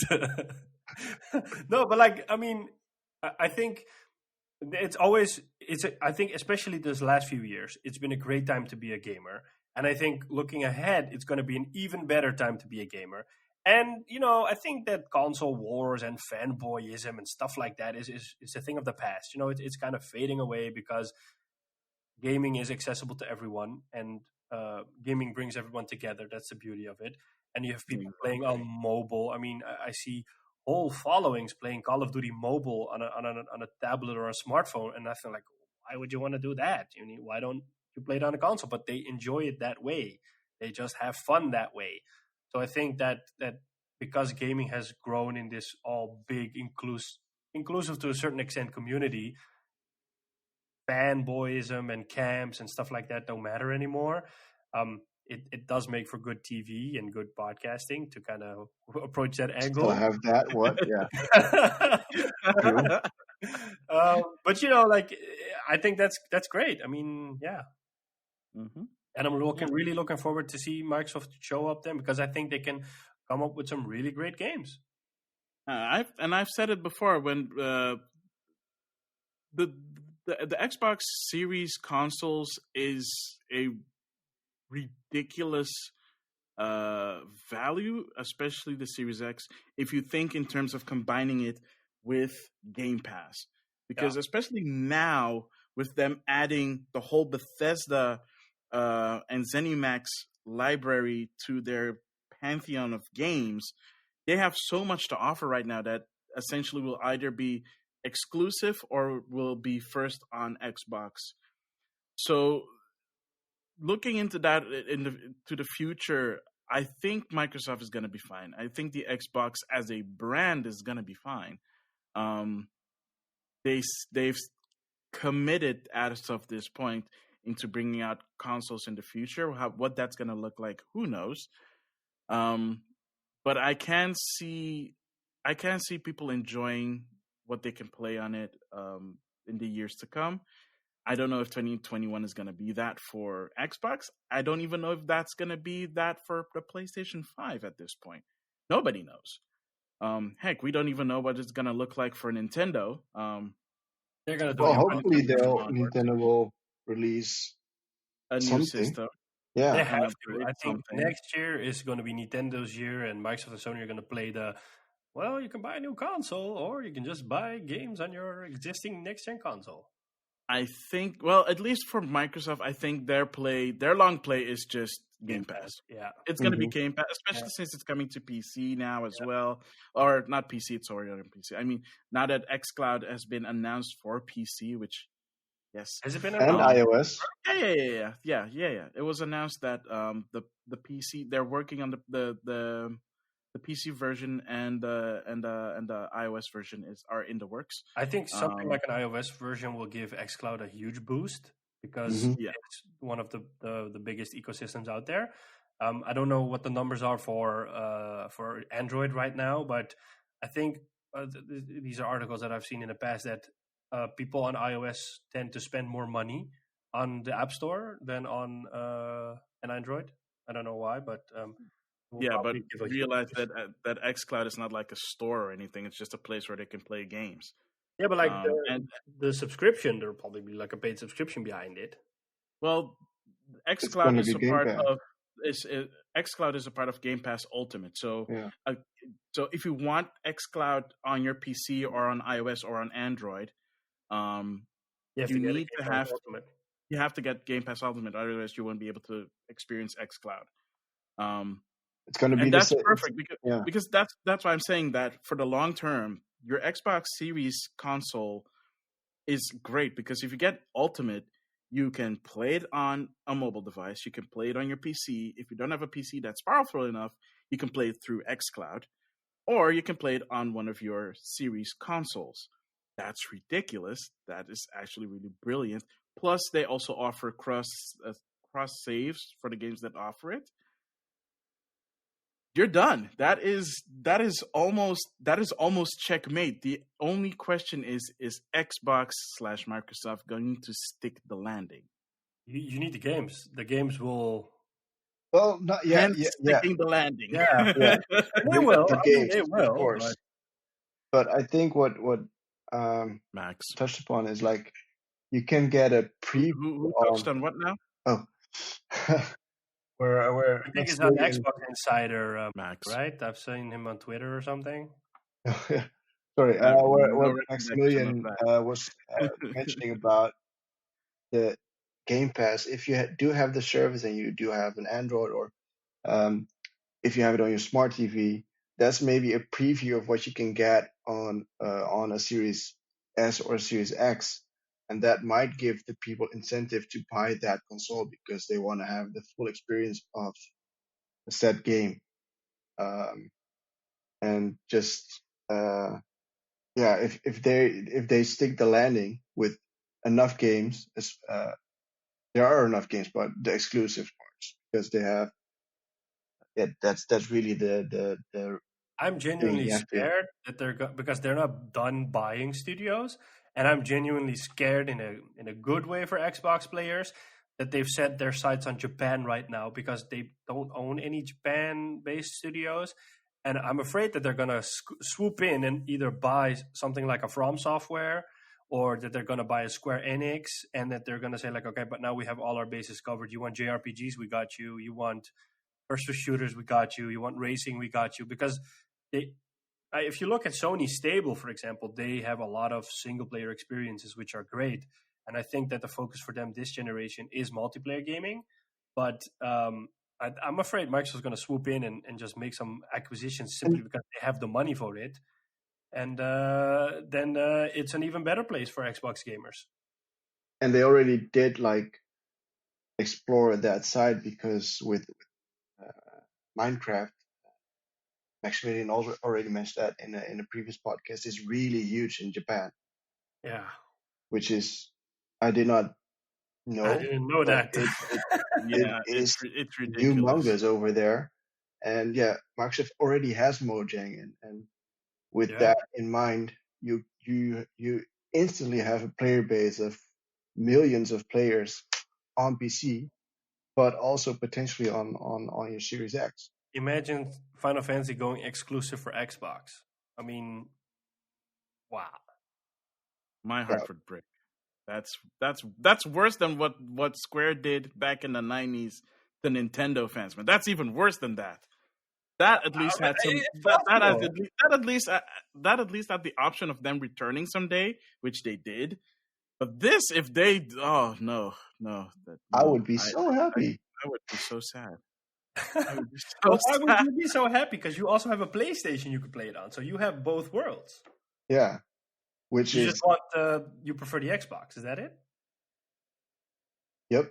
Okay, yeah, that's and maybe it's something we won't be able to answer for the next few years, but I do believe that the extra power that is within the Series X will eventually come on top when it comes to not only graphics but also loading times and performance overall. And that's something I really hope for the next few years, just for both Sony and Microsoft, that they don't have to make things optional. Like, do you want to have ray tracing? That's fine, but then you have to give up 60 frames per second. Do you want to have 60 frames? Then you have to give up ray tracing. I hope that developers will, how do you say it? Become better at developing the games, that they don't have to opt in or opt out for certain features. I think that will, because if you look at Spider-Man, there was an update that came out last week that introduces ray tracing with 60 FPS. Yeah, the game drops to, I think, 1440p. You're not playing in 4K, but it's still, I mean, I played my second playthrough of Miles Morales was on the whole 60 ray tracing, and I I didn't. It didn't feel like I was playing a lesser game visually. I still was amazed by how amazing the game looked. Mhm. So I think like as time passes on, developers ray tracing is pretty new for console gaming. We've had it on the PC, but only in the form of RTX, so a NVIDIA technology, and a lot of games have it. Now that AMD has come out with ray tracing cards, I think it will become a more broader standard, and it's also new on console. So I think a lot of people will eventually start to use that, and then we'll like in 2 years' time, we'll have more options than just reflections. We'll have more ray tracing options in games, and it would be more of a standard, just like HDR is now a standard. Yeah, let's hope that the Unreal Engine 5 will be utilized in the way that was done in the demo. Oh, I hope so. That looked amazing. Ooh, imagine how Gears 6 would look like with Unreal 5. Whew. Well, we'll probably find out in 2-3 years. Mm-hmm. Hopefully sooner. Don't get your hopes up. Yeah, man, be a little bit more realistic. Oh, Gears 5 is already 2 years? 3 years old by then. Mm. Well, we'll see. Well, But we'll see. again, I'm really, really happy with my Series X, and somehow I'm also very excited for my PlayStation 5. But yeah, my main console will be the Series X. That's okay. As long as you play Astro first when you fire up your PS5. That I'll do. Astro is really cool. That is the recommendation from everyone, and yeah, it seems like there's some really genuinely cool stuff going on with there. But we'll get into that in the other segment. So yeah. So as a final point, Gizmo, do you have anything else that you would like to share about your Xbox Series X experience that you want to leave the listeners with? Well, to be honest, I'm really, really happy with what I have been playing so far, and I hope that in the coming months I'll be able to explore more games that are either on Game Pass or that I still have as my backlog. So which gives me the chance to really test out the backwards compatibility on the Series X. But yes, like Sean Templar mentioned, I'm one of the lucky few who have both the PlayStation 5 and the Series X. So for me as a gamer, this is like the best time ever. I can play the games I want on both consoles and enjoy them in full 4K and 60 frames per second. Mm-hmm. So yeah, I think that's it then. That's it. Yeah. So stick around, and we'll be right back with the next segment.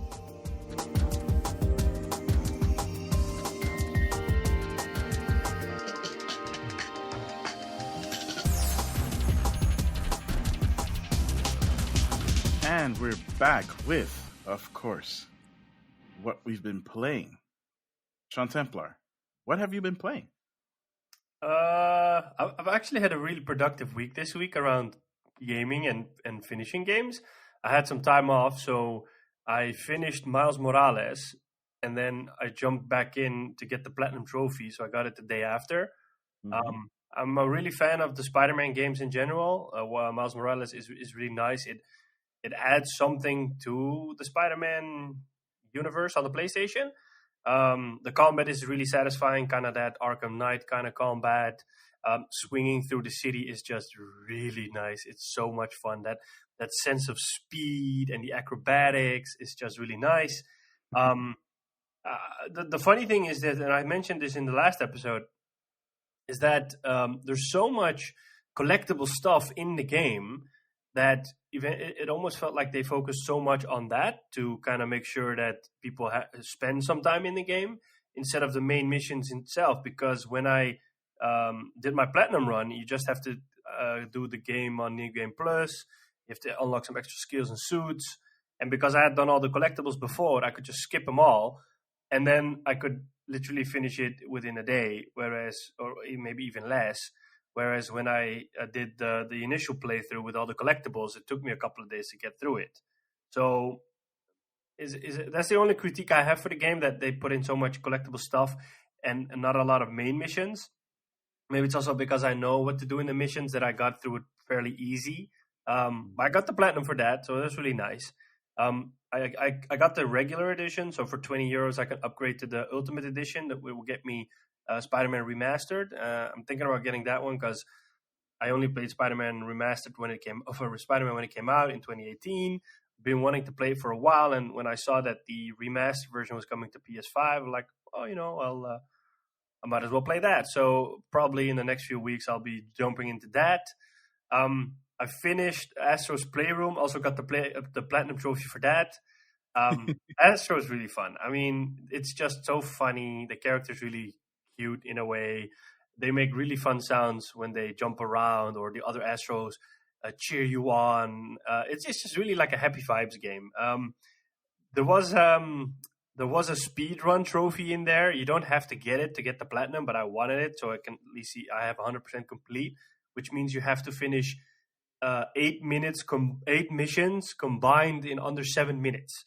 So that was pretty difficult because there are no checkpoints. You just have to race through the level as fast as you can, and hopefully you end up with a time for all the levels combined, which is under 7 minutes. I managed to get it. I looked up a guide and looked at how to do it as fastest. So I saw like the guide did it in some missions, like in let me put it this way. He posted in the description, he said, "Don't worry about my pace because I finished it in 90 seconds lower than the requirement." I'm like, whoa, that's really fast. And you can, when you finish a level, you can see the leaderboards. Mm-hmm. And it's crazy because in some missions I would do like 53 seconds, and there were people that did it in 37 seconds. And like, when you watch the video, you just go nuts because you're like, what? And in some places, I'm like, how is this guy doing this? Because it's like either timing or it's luck. I don't know. But it took me an hour or something to get them. I was annoyed at the end, but I got him, so I was really happy. It was the last trophy I needed. And I did that, and I went back to Watch Dogs Legion after that. Also finished that. Did not get the platinum, probably won't. But I finished the main story. It's nice that the game is built around 5 storylines, which involves a DedSec storyline, a Albion, which is the PMC that's taken over London storyline, a kind of like an intelligence branch storyline, and a mafia storyline, which is called Clan Kelly. They kind of are like in the organ business, that they have people that they harvest their organs and sell them on, and pretty dark. This Watch Dogs does feel a bit more dark than the previous one. I lost a few operatives, which was kind of sad because I do play on with permadeath, so it was pretty sad when they passed away. Also, I had a few instances in which I had one instance in which my PlayStation, or 2 instances in which my PlayStation crashed because of the game. So it threw me back to my main menu, or to the home screen, which was kind of a moment. When that happens, I generally just don't play anymore. I'm like, you know what? I'm just going to play something else, or stop playing at all, because it kind of takes me out of the action. Well, I like Watch Dogs. I mean, if you're looking for an open world game, which is fun, I would recommend it. Maybe not for the €70. Maybe get it in a sale. Yeah. So, outside of that, what would you? What I would recommend though is for people that if you're into this, and if you feel like, okay, I don't want to pay the full price. Also, don't forget, Ubisoft has Uplay Plus for like $15 a month. And if you feel like, oh, I want to at least try and play like a bunch of Ubisoft games, you can do it through that. By the way, this is not sponsored by Ubisoft or anything. I'm just saying that that's possible, and you can do what. And if you are in a position like me who doesn't have a powerful enough PC to play it, you can play all the Ubisoft games that are on Uplay through GeForce Now. Again, not sponsored, just a really big fan.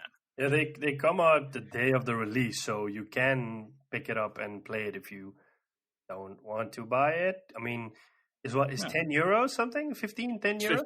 Yeah. It's 15. But you get like tremendous 15 value is for a it. little bit. That's the thing, right? I feel like the 15 is a little bit steep, but considering that you get the entire Ubisoft library for that, and the games lately have been really good, I'd say go for it. I mean, even if it is just like for a month, you can like finish like 2 or 3 games in a month. So I'd say try and do that. Yeah. Cool. Anything else? Yeah.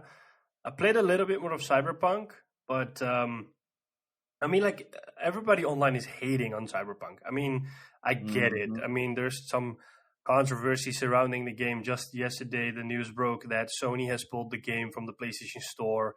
So And offering refunds? Yeah, you can't buy it digitally anymore. They're offering refunds. I know that 2 big retailers in the Netherlands, bol.com and Game Mania, are giving people like a disclaimer when you buy it. They've Game Mania already does it. Bol is going to do it, in which they say that the game has on the PS4 and the Xbox One that it has issues, or that its fidelity, the graphical fidelity is not what people should expect of it. So they are giving kind of like a warning, which is pretty unheard of. I think I can't remember a game that's ever done that, or a game that's caused that. But yeah, I'm playing it on PC. Digital Foundry released their optimized settings video last weekend, and I went back and adjusted some settings, which gave me a lot of performance gains. I'm running the game at 80 FPS on high in 4K with DLSS. I think even if I turn DLSS off, I still get around 60, so it should still be fine. I like it so far. I mean, the game is a little bit overwhelming. I feel that the tutorials aren't super clear because there is you can hack enemies, or you can hack objects like cameras and other stuff. But there is a kind of like a hacking mini game in there that you need to complete. But I still don't get it fully. And the tutorial wasn't really clear on explaining how it works. So it is a bit hit and miss for me when I do it. So every time I'm like, oh, I hope I'm doing the right thing. And sometimes I do and sometimes I don't. But besides that, I've had a couple of bugs that prevented me from continuing. I had to restart the game or reload my save. Just this morning, I saw that they released another patch 105. It fixes a lot of things again. So I might jump back into it. I mean, I don't have any issues with waiting. I wouldn't mind at all when I jump into the game like in January or in February, as long as I know that the experience will be better. I know that everybody's talking about it, and it's become this. It's kind of like when we used to go, what we used to do with Stadia. We constantly used to bash Stadia. Looking back, that wasn't the best thing to do. But like we would find constant issues about Stadia, and it is becoming something like that. Like everybody's finding issues around Cyberpunk. I mean, I see it on Instagram as well. People are constantly saying, yeah, bugs this, bugs that, blah, blah. But besides bugs, what do you think? And I'm like, we understand the game has bugs. We understand that the game isn't what it was supposed to be. But if you look past that, it's a pretty cool game. I mean, it looks nice. There's so much to do. I think I'm still learning the game. I think like when I'm only 6 hours in, but I think like when I'm in a little bit more, I think I'll have even more fun from the game.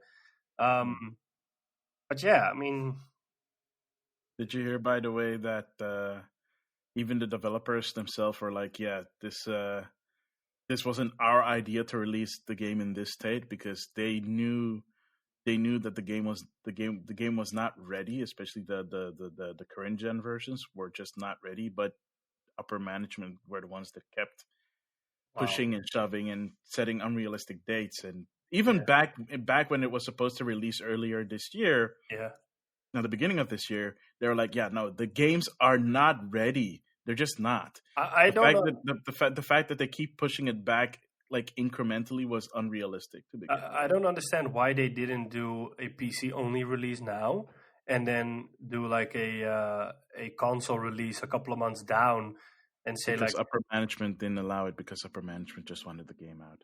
Yeah, I mean, But I mean, now, they apologized to the team for it, but it's kind of like, but you knew. It's not like you didn't know. back And in the even end, it would have been more benefits. and even the comment. Remember earlier in the year, I think one of the CEOs or whatever made a comment about, oh yeah, we we don't do crunch, but but outside of like the PR bubble, it was like, yeah, crunch is just a part of development. And then he later had to apologize to the team, say like, oh, I'm sorry, like I said that to you guys, that crunch is a part of it, and like customer facing, we're pretending like we don't have crunch. Oh man, yeah. I mean, if you Stuff look is back coming at out, it, and good old Jason Schreier is doing that sleuthing again. yeah, And they'll probably do it in a book. seriously, like no, like he's already published some stuff, I think, on Bloomberg. I think he works at Bloomberg now, right? Yeah. I don't know. I thought he took time off to write his book. Yeah, but on occasion he still like reports and stuff. So Okay. apparently he's been talking to developers at CD Projekt Red. So yeah. That seems very fun. Yeah, I mean, like if you look back at it, I would have said if it would have been better in higher management, upper management's interest to say we'll do a PC release because that's the best version we have, and then we'll make sure that that's playable, and then we'll spend the time making sure that the next gen console releases come out and the current gen consoles, and then we'll kind of prepare people slowly for that the current gen version isn't as pretty as people expect it to be. I think it has it's partially to do with the fact that they probably promised their what do you call them again, shareholders, that the game would be out by the end of the year. You'd still be technically bringing the game out by the end of the year if you did a PC release. Yeah, if you only exactly. So I don't know why they forced themselves to bring out the other version. So I don't know.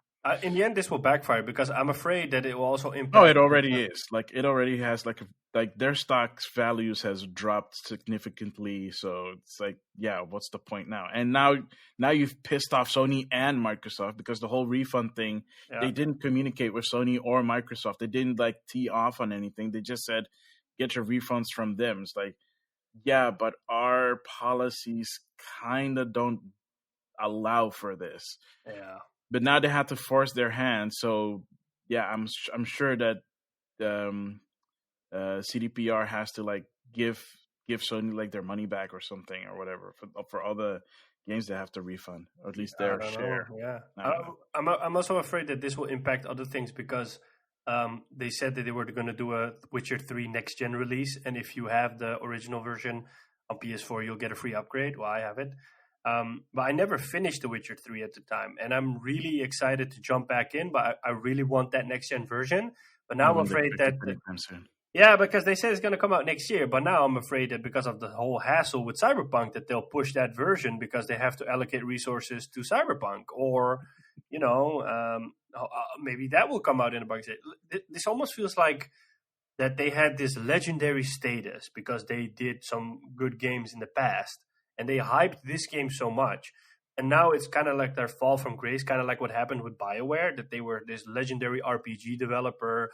Every game they made was gold, and they fell from grace, and now they're working on that redemption path.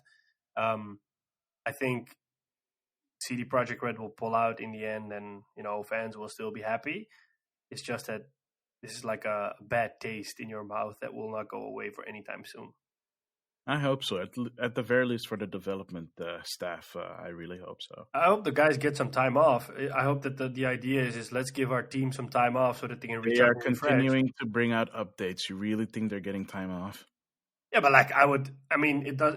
For example, if you have 100 developers working on the game when it's in production, you don't need those 100 to fix bugs. You could say like, hey, we'll do it in shifts. We'll give a part holiday, they recharge, refresh, come back. And then the other part, I don't know. There's some stuff you can do for your people. You don't need 300 people to fix some bugs. But let's be realistic. That's not what's happening. Well, I hope they do because the developers deserve some time off, Oh, I'm not saying they don't. They 100% do. I'm saying it's very unrealistic to think that most of them are getting time off because they are not. I mean, I'm sure they're getting time off for Christmas because it's Christmas. But outside of that, I don't think so. I feel like they probably, as soon as Christmas is over, they have to go back into the fray and start continuing to, squash bugs. I don't know, man. We'll just have to wait and see. It will eventually surface. Yeah. The PlayStation and the Xbox version, or the current gen versions, will get 2 big patches in January and February, which will hopefully bring the game to a better state. So I hope people will enjoy it after then. Yeah, I hope so too. Yeah. Okay. And that's basically. Oh, and I've also been playing Yakuza Kiwami 2 again. I'm gonna play that one, and hopefully, I want to finish it because that's my next game in my list.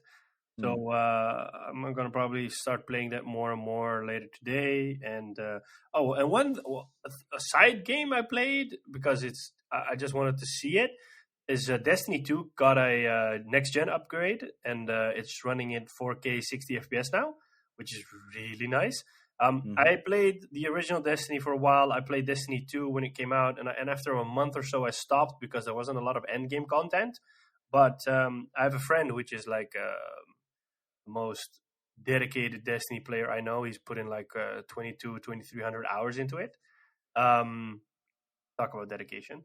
But he actually mentioned what was different in the game because I said like, hey, it's been a while, you need to help me out, and we did some missions together.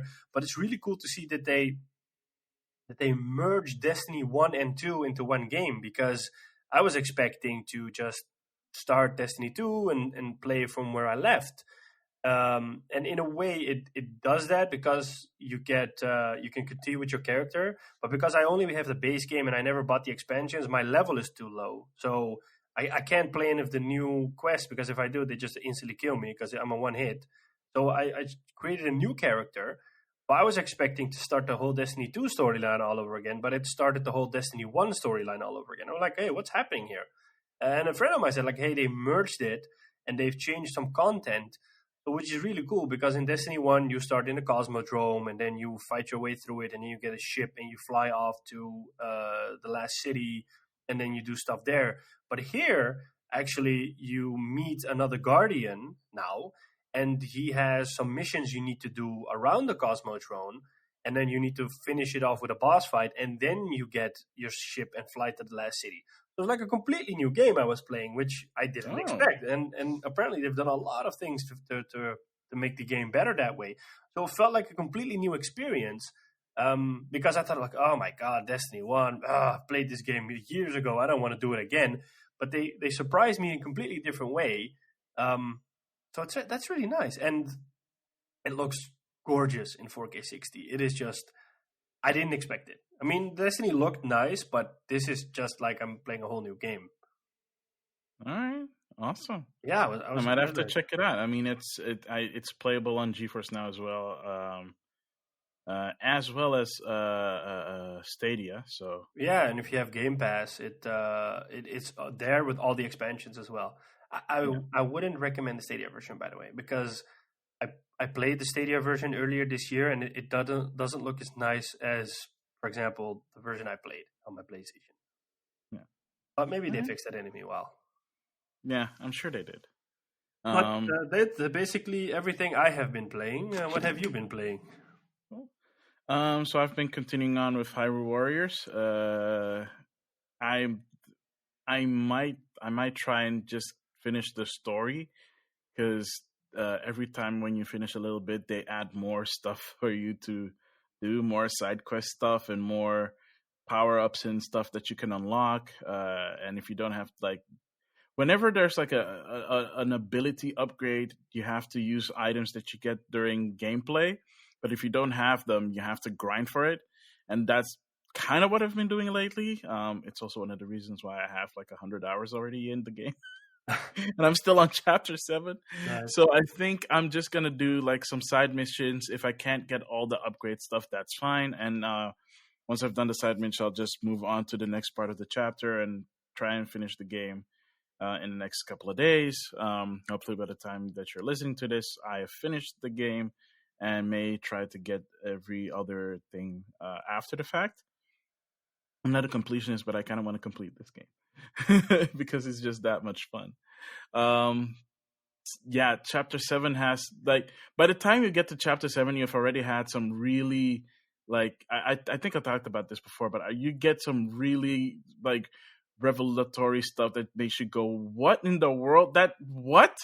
And I was just like saying, what is this? What is going on? And at Chapter 7, something really cool happens. I'm like, oh yeah. Because they're, not to spoil anything, but there is a character, in my opinion, I might have said who it is, but yeah, good luck trying to figure out who I mean in this case. But this person is not a person that I like to play with before, but after the things that happen in Chapter 6 leading up to Chapter 7, that changes. I'm like, oh, this character is cool now. So, lots of cool stuff happening in this game. I can't wait to see the end. I'm really excited about the end now, because at this point, I'm not even sure what I'm supposed to be experiencing at the end, but we'll see when it gets there. Outside of that, I'm still playing Nier. Kind of slowed down on that a little bit. Been doing some of the side quests, so I got distracted again. But the thing is, with the second playthrough, it's a bit different than the first. If you've played Nier, the first playthrough, you already know this is basically a hack and slash. Think kind of like Bayonetta Light.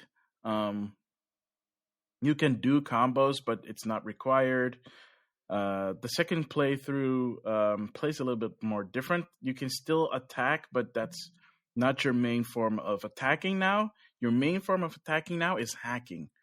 And if you've seen the hacking minigame in Nier Automata, it's basically a top-down shooter in like this square box where you have to take down certain targets and then take out the core, and that's how you hack another machine, which is really funny. If you fail or if you don't complete the hack on time, you get not punched out, but you get kicked out of the whole segment and you receive a little bit of damage and then you have to try again. So that's basically kind of how combat mostly works, because the character that you're playing in the second playthrough is not as strong as the first character, 2B, who you're playing as. She's really strong, hence the fact that you're only doing combat in that way. So I can't wait to see how the third playthrough is. There's some side missions that I want to complete before I continue the story, so that's what I'm doing with that. I also played a little bit of Monster Hunter World. So Capcom has been releasing these little clips of how the weapons are going to be playing in Monster Hunter Rise, and it's got me really excited. So I wanted to play Monster Hunter again. So I called up my friend and said, hey, I'm playing Monster Hunter. Let's play Monster Hunter. He's on a PlayStation 5, and we were able to play together. So Really? cross-platform is working great. Nice. We can also use voice chat, which also worked fine. Does it run better on the PS5? I'm assuming it runs better on the PS5, but I don't know because I have a PS4 base. No, but did he mention anything? Like he said that it loads a lot faster compared to if you have, for example, a PlayStation 4 Pro with an SSD in it, so it's faster even than that, which already was a significant improvement. It looks better, of course, slightly, I guess depending. But the game was already a really stable game, like really smooth. The combat's really good. And it was a while for both of us playing it. So we were like, oh, wait, how does this work again? Oh, how does this weapon work again? And like getting remembering all the buttons and the combos and whatnot. And I think it's in the PlayStation Plus collection as well. I think it is. So it is. Yeah, it is. Yeah. He said that it was. So if you don't know what you want to play next after you've played Miles Morales or whatever, and you haven't touched Monster Hunter World, it's there. It's like the whole thing. So Monster Hunter World and the expansion Iceborne, it's in the PlayStation collection. So if you have a PlayStation 5, 100% recommend playing Monster Hunter World. Nice. Outside of that, I have been playing. Oh my goodness, what have I been playing else? I got Ring Fit Adventure. If you follow me on my new Instagram, which is at Maxim my goodness, I can't even say it. At Maxemillian_X. Maximilian spelled with an E, not with an I. And I posted there recently that I got Ring Fit Adventure because, as you may or may not know, the Netherlands is in another lockdown, so you can't go swimming. Which, I mean, if you want to go on a walk, you can go on a walk, but at your own risk, and always wear a mask and social distancing and whatnot. But it's cold, and I don't like walking in the cold, so I was like, you know what, this is a way better thing to do. And I've played it a couple of times. It's been a bit more difficult because you have to work from home. But when I was able to take some time and actually do some workouts, I did the adventure mode, and wow, that is like a proper workout. Like half an hour of that alone gets your heart racing, which is really good because it shows you how to do the workouts, and it tries to correct just your position's not correct, so you can always reset in the middle of an exercise and then do it again in the proper position. There's this guy on the screen that you have to follow the instructions on. His name is Tip. He is very lifelike because they mocapped a guy doing all the exercises, of course. But it's really fun. The presentation makes it more engaging. So I will have to say this: I've had Wii Fit. I've had Wii Fit Plus. I've had Wii Fit U. I have no idea what all the differences are. I only thought there was one. They did some kind of an expansion thing on the Wii. So the Wii had two. Wii Fit U, of course, was for the Wii U. But the thing with Wii Fit was it was more focused on doing stuff like yoga. You did have core training, cardio training, but I'm gonna be honest, the presentation was not that interesting. They had mini games to make it more exciting, but those weren't really effective either. I know that people have used it in the past before to help lose weight, but I think most of that is just people's determination to get into shape more than anything. With Ring Fit Adventure, it's not just fun, but it's also encouraging you to do it because of the way it's presented. And I feel like if they did this before with Wii U, it would have been a way more effective tool for people to help you lose weight. The ring con itself, you have to stretch it and squeeze it at times, and that thing is really sturdy. You look at the thing and you're like, oh, this feels like it would snap just by giving it a mean look. But no, it's a proper exercise tool. It has proper elasticity to it. When you're squeezing it together, you really have to put in you really have to put in some power to it to do it. And the exercises are all legit exercises, just using the ring con. Sometimes you don't even need to use the ring con, for example, when you have to do squats, which I had to do for the first time in I don't know how long. And wow, I was feeling it after the workout, but like I said, it's structured really well. Before you start on the adventure mode, it asks you, do you want to do warm-up stretches if you haven't done them already? And when you're done, it also asks, do you want to do cool down, recommended cool down stretches? If you have your own stretch routines that you do after a workout, you can do that. But if you don't have that kind of routine, you can use this to cool down after a workout. And it does help, even though after the workout, I really felt my knees all weakened, barely being able to move. The next day I was fine because I did the stretches properly. So I didn't have to worry about like being completely sore. But to be fair, that was after a half hour of workout. So I'm curious to see what happens if I try to go for a full hour. I'm hoping to be able to do some more in the days to come, especially since the holidays are around the corner. And you know what that means, lots of food, which is not good for someone who's trying to lose weight. But if you're able to move, stay exercising, this is definitely a recommend. It is $80, so do keep that in mind. So that's what I've been playing. I also downloaded the demo for Bravely Default 2, the final demo, which is more inclined to what the final game is going to be as opposed to the beta that they did earlier this year. I haven't started it yet as of the time of the recording. I played a little bit so that I can have something to put on my Instagram. And oh my goodness, like the moment the title screen came on, it's just like this nostalgic wave that came over me from like the first game alone. It's like, oh my goodness, because they also got the same composer, Revo, and his team called Sound Horizon to do the music again. And it's just, that dude is like a genius. Like he does orchestral in such a cool, bombastic way. It's like, dude, seriously, like this dude, if he hasn't, I'm sure he's won awards, but the stuff that he's done for the Bravely Default stuff I just love it. He's also done for our anime fans out there. He's also the guy that did like most of the intros for Attack on Titan. Like I think season 1, season 2, season 1 he did all the intros.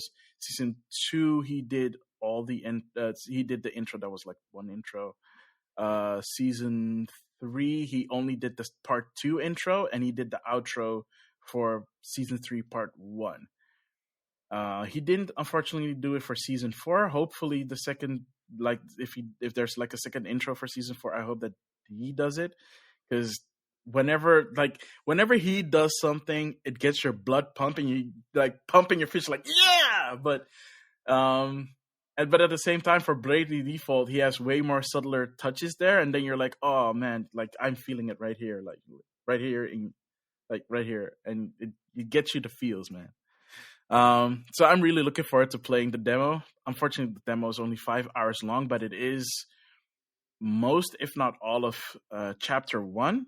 But the save file is not transferable, so don't expect you to like be able to transfer the file. But for people that are curious about Bravely Default 2, I would totally recommend at least trying the demo and see if it's something that's up your alley.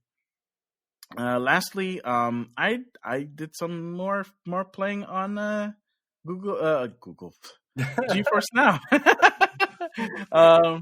No, not Google. I did try and play Destiny on Google Stadia, but stuff was happening. I was like, I don't feel like trying this. I found out recently that I had a bunch of games that I claimed on my Epic account that was apparently compatible with GeForce Now. So I was like, oh, okay. So I apparently have Ark, and I didn't even know that I had Ark, Survival Evolved. So I was like, you know what? I'm gonna try and play Ark and see what the whole deal is about Ark, because Ark 2 was announced. And wow, it's basically DayZ, but with dinosaurs. If you guys remember DayZ back in the day when that blew up, it's basically that, but with dinosaurs. You have to craft your own stuff. You level up gradually, so you don't you have to do stuff in the world. So you gather, you craft, you eat, you apparently poop, which okay. Later found out that you actually need like animal poop and stuff like that to fertilize your crops. Yeah, because you want to grow crops so that you have a constant source of food instead of scavenging for it the whole time. But I got kind of stuck in a loop because I happened upon a I don't even remember the stupid bug's name. Like they're like giant flying red ants. And here's the thing. That world is persistent that you spawn in. So when you die, you leave either your body or a backpack, depending on how long it took for you to get back, at the place where you died. What also is there when at the place that you died? The creature that killed you. So imagine trying to get your stuff back, and every time you get there, you see the stupid ants, and they kill you in like 3 shots. Because they not only attack you, they also poison you. So it took me a really long time to get my stuff back. And when I finally did, I killed the bastards with with my spear. I'm like, revenge! And it was like, okay, so now I've finally been able to set up a house. I still don't know how in the world you're supposed to like light stuff on fire because the controls are not very helpful. And I tried to look stuff up on game facts, but there are no facts. There are like 0 facts for this game. You have like cheats and stuff, but you don't have any facts. I'm like, why are there no facts? How am I supposed to know how to light a fire? I can make a torch and that auto lights up when you pick it up. I don't know. I don't know how to light a campfire. You can make a campfire. It's not lit when you put it down, but I can make it. So I'm still trying to figure out how to make that because the only way I can keep myself warm when it's raining or cold is to hold the torch. But whenever you want to craft something or if you're going into your inventory, it turns off your torch because you're physically moving your hand through your inventory. So it turns it off and then you start getting cold again, which is really annoying. Cold doesn't really kill you that quickly, thank goodness. But it's still really annoying that you keep getting dinged that you're cold, trying to get warm. Or if you're warm, trying to get cool. And it's like, okay. But at least I tried it. I'll see if I'll continue to play it. But it was mostly just to see how the game looks like on Ultra. It's not a pretty game. Like to begin with, it's not a pretty game to begin with, and it apparently is a resource hog, despite the fact. So, and I think mostly it's because all of the animal behavior is being run through there, so that's why everything looks the way it does. I think that's it. Yeah, Oh, you played a lot. I mean, before we started, you said, "Oh, I haven't played a lot," but hearing yeah, but the thing is, I play a lot of stuff, but I then also kind of forget what I played. Oh, right. Last thing, I caved because I hadn't picked up this one yet, but I caved. So Sephiroth is now kind of sort of available in Smash Brothers, as a part of the Fighter Pass 2. And I hadn't picked up Fighter Pass 2 yet because I was not very happy with the characters that they had announced so far.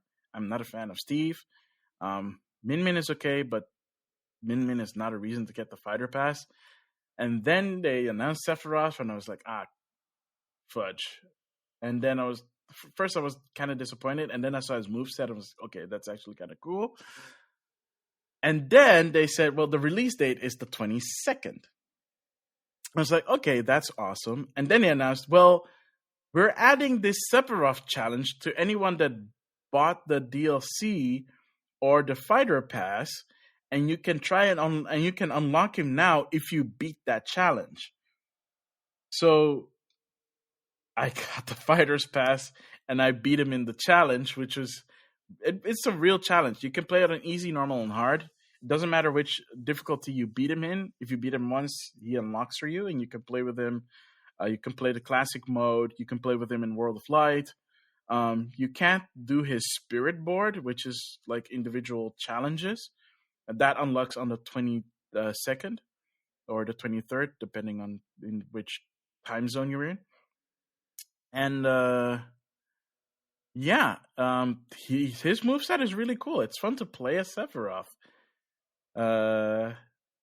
It's a bit different than all the other characters, but yeah, he has some really cool moves. If you haven't seen Sakurai's presentation on it, I would recommend watching the presentation because there's too much to get into it if I do it now. So yeah, that's what I've been playing. Nice. Yeah. I think with that, we've come to an end, right? Yep. Unless there's Do your anything. thing, man. I'll do my thing. Yeah, that's not mine. All right. So thank you for listening. This was a really fun episode, also with a look on the Xbox Series X, which took way longer than we expected. Our impressions on the PS5. Thank you so much for listening. I think this special thanks, of course, to our special guests who are not here at this point in the recording. Thanks to Gizmo. Thanks to Robin for again joining us on a fun episode. It was really fun recording with you guys. Hopefully, everybody listening enjoyed those segments as much as we had recording them. Yeah, it was really fun. I think this is the last episode of the year. So the next episode after this will be in 2021. So it's been a crazy year. I think we've learned a lot through it. So I think I speak for the both of us when we say thank you to everyone for tuning in, for supporting us, for interacting. We've grown a lot, not just from like the metrics point of view, but like also from a point in which we got the podcast to a different place than where we started. So it's really fun to embark on this journey. You can find us on all the podcasting platforms. We're on Anchor, we're on Spotify, Apple Podcasts, Google Podcasts, Stitcher, Overcast, Outcast, Nomad, I don't know what cast. We're there. You can find us on multiple social media outlets. We're on Twitter, game_rivals_, on Instagram, at Game Rivals.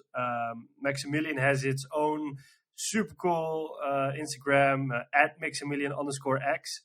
I think you should be able to find the link in the description. Go over there, show him some love. He's doing some really cool stuff. We're also on YouTube, but we're going to do something more hopefully in season 2 with that. You can reach out to us through email, gamerivalsfeedback@gmail.com. You can leave us an Anchor voice message. You don't have to make an Anchor account for that. You can just click in the link and leave your voice message. You might be featured as a fellow game rival. I think that's basically it. It's so much always. I always feel like I keep forgetting something. Did you do the email address? Yeah, I did. That was the last thing I mentioned. So, like a huge thank you from the both of us. And here's to an even better 2021 with a lot of games and a lot of fun. On that note, I have been and will always be Sean Templar. And I have been and always will be Maxemillian X. And we'll catch you on the next one. See you in season 3.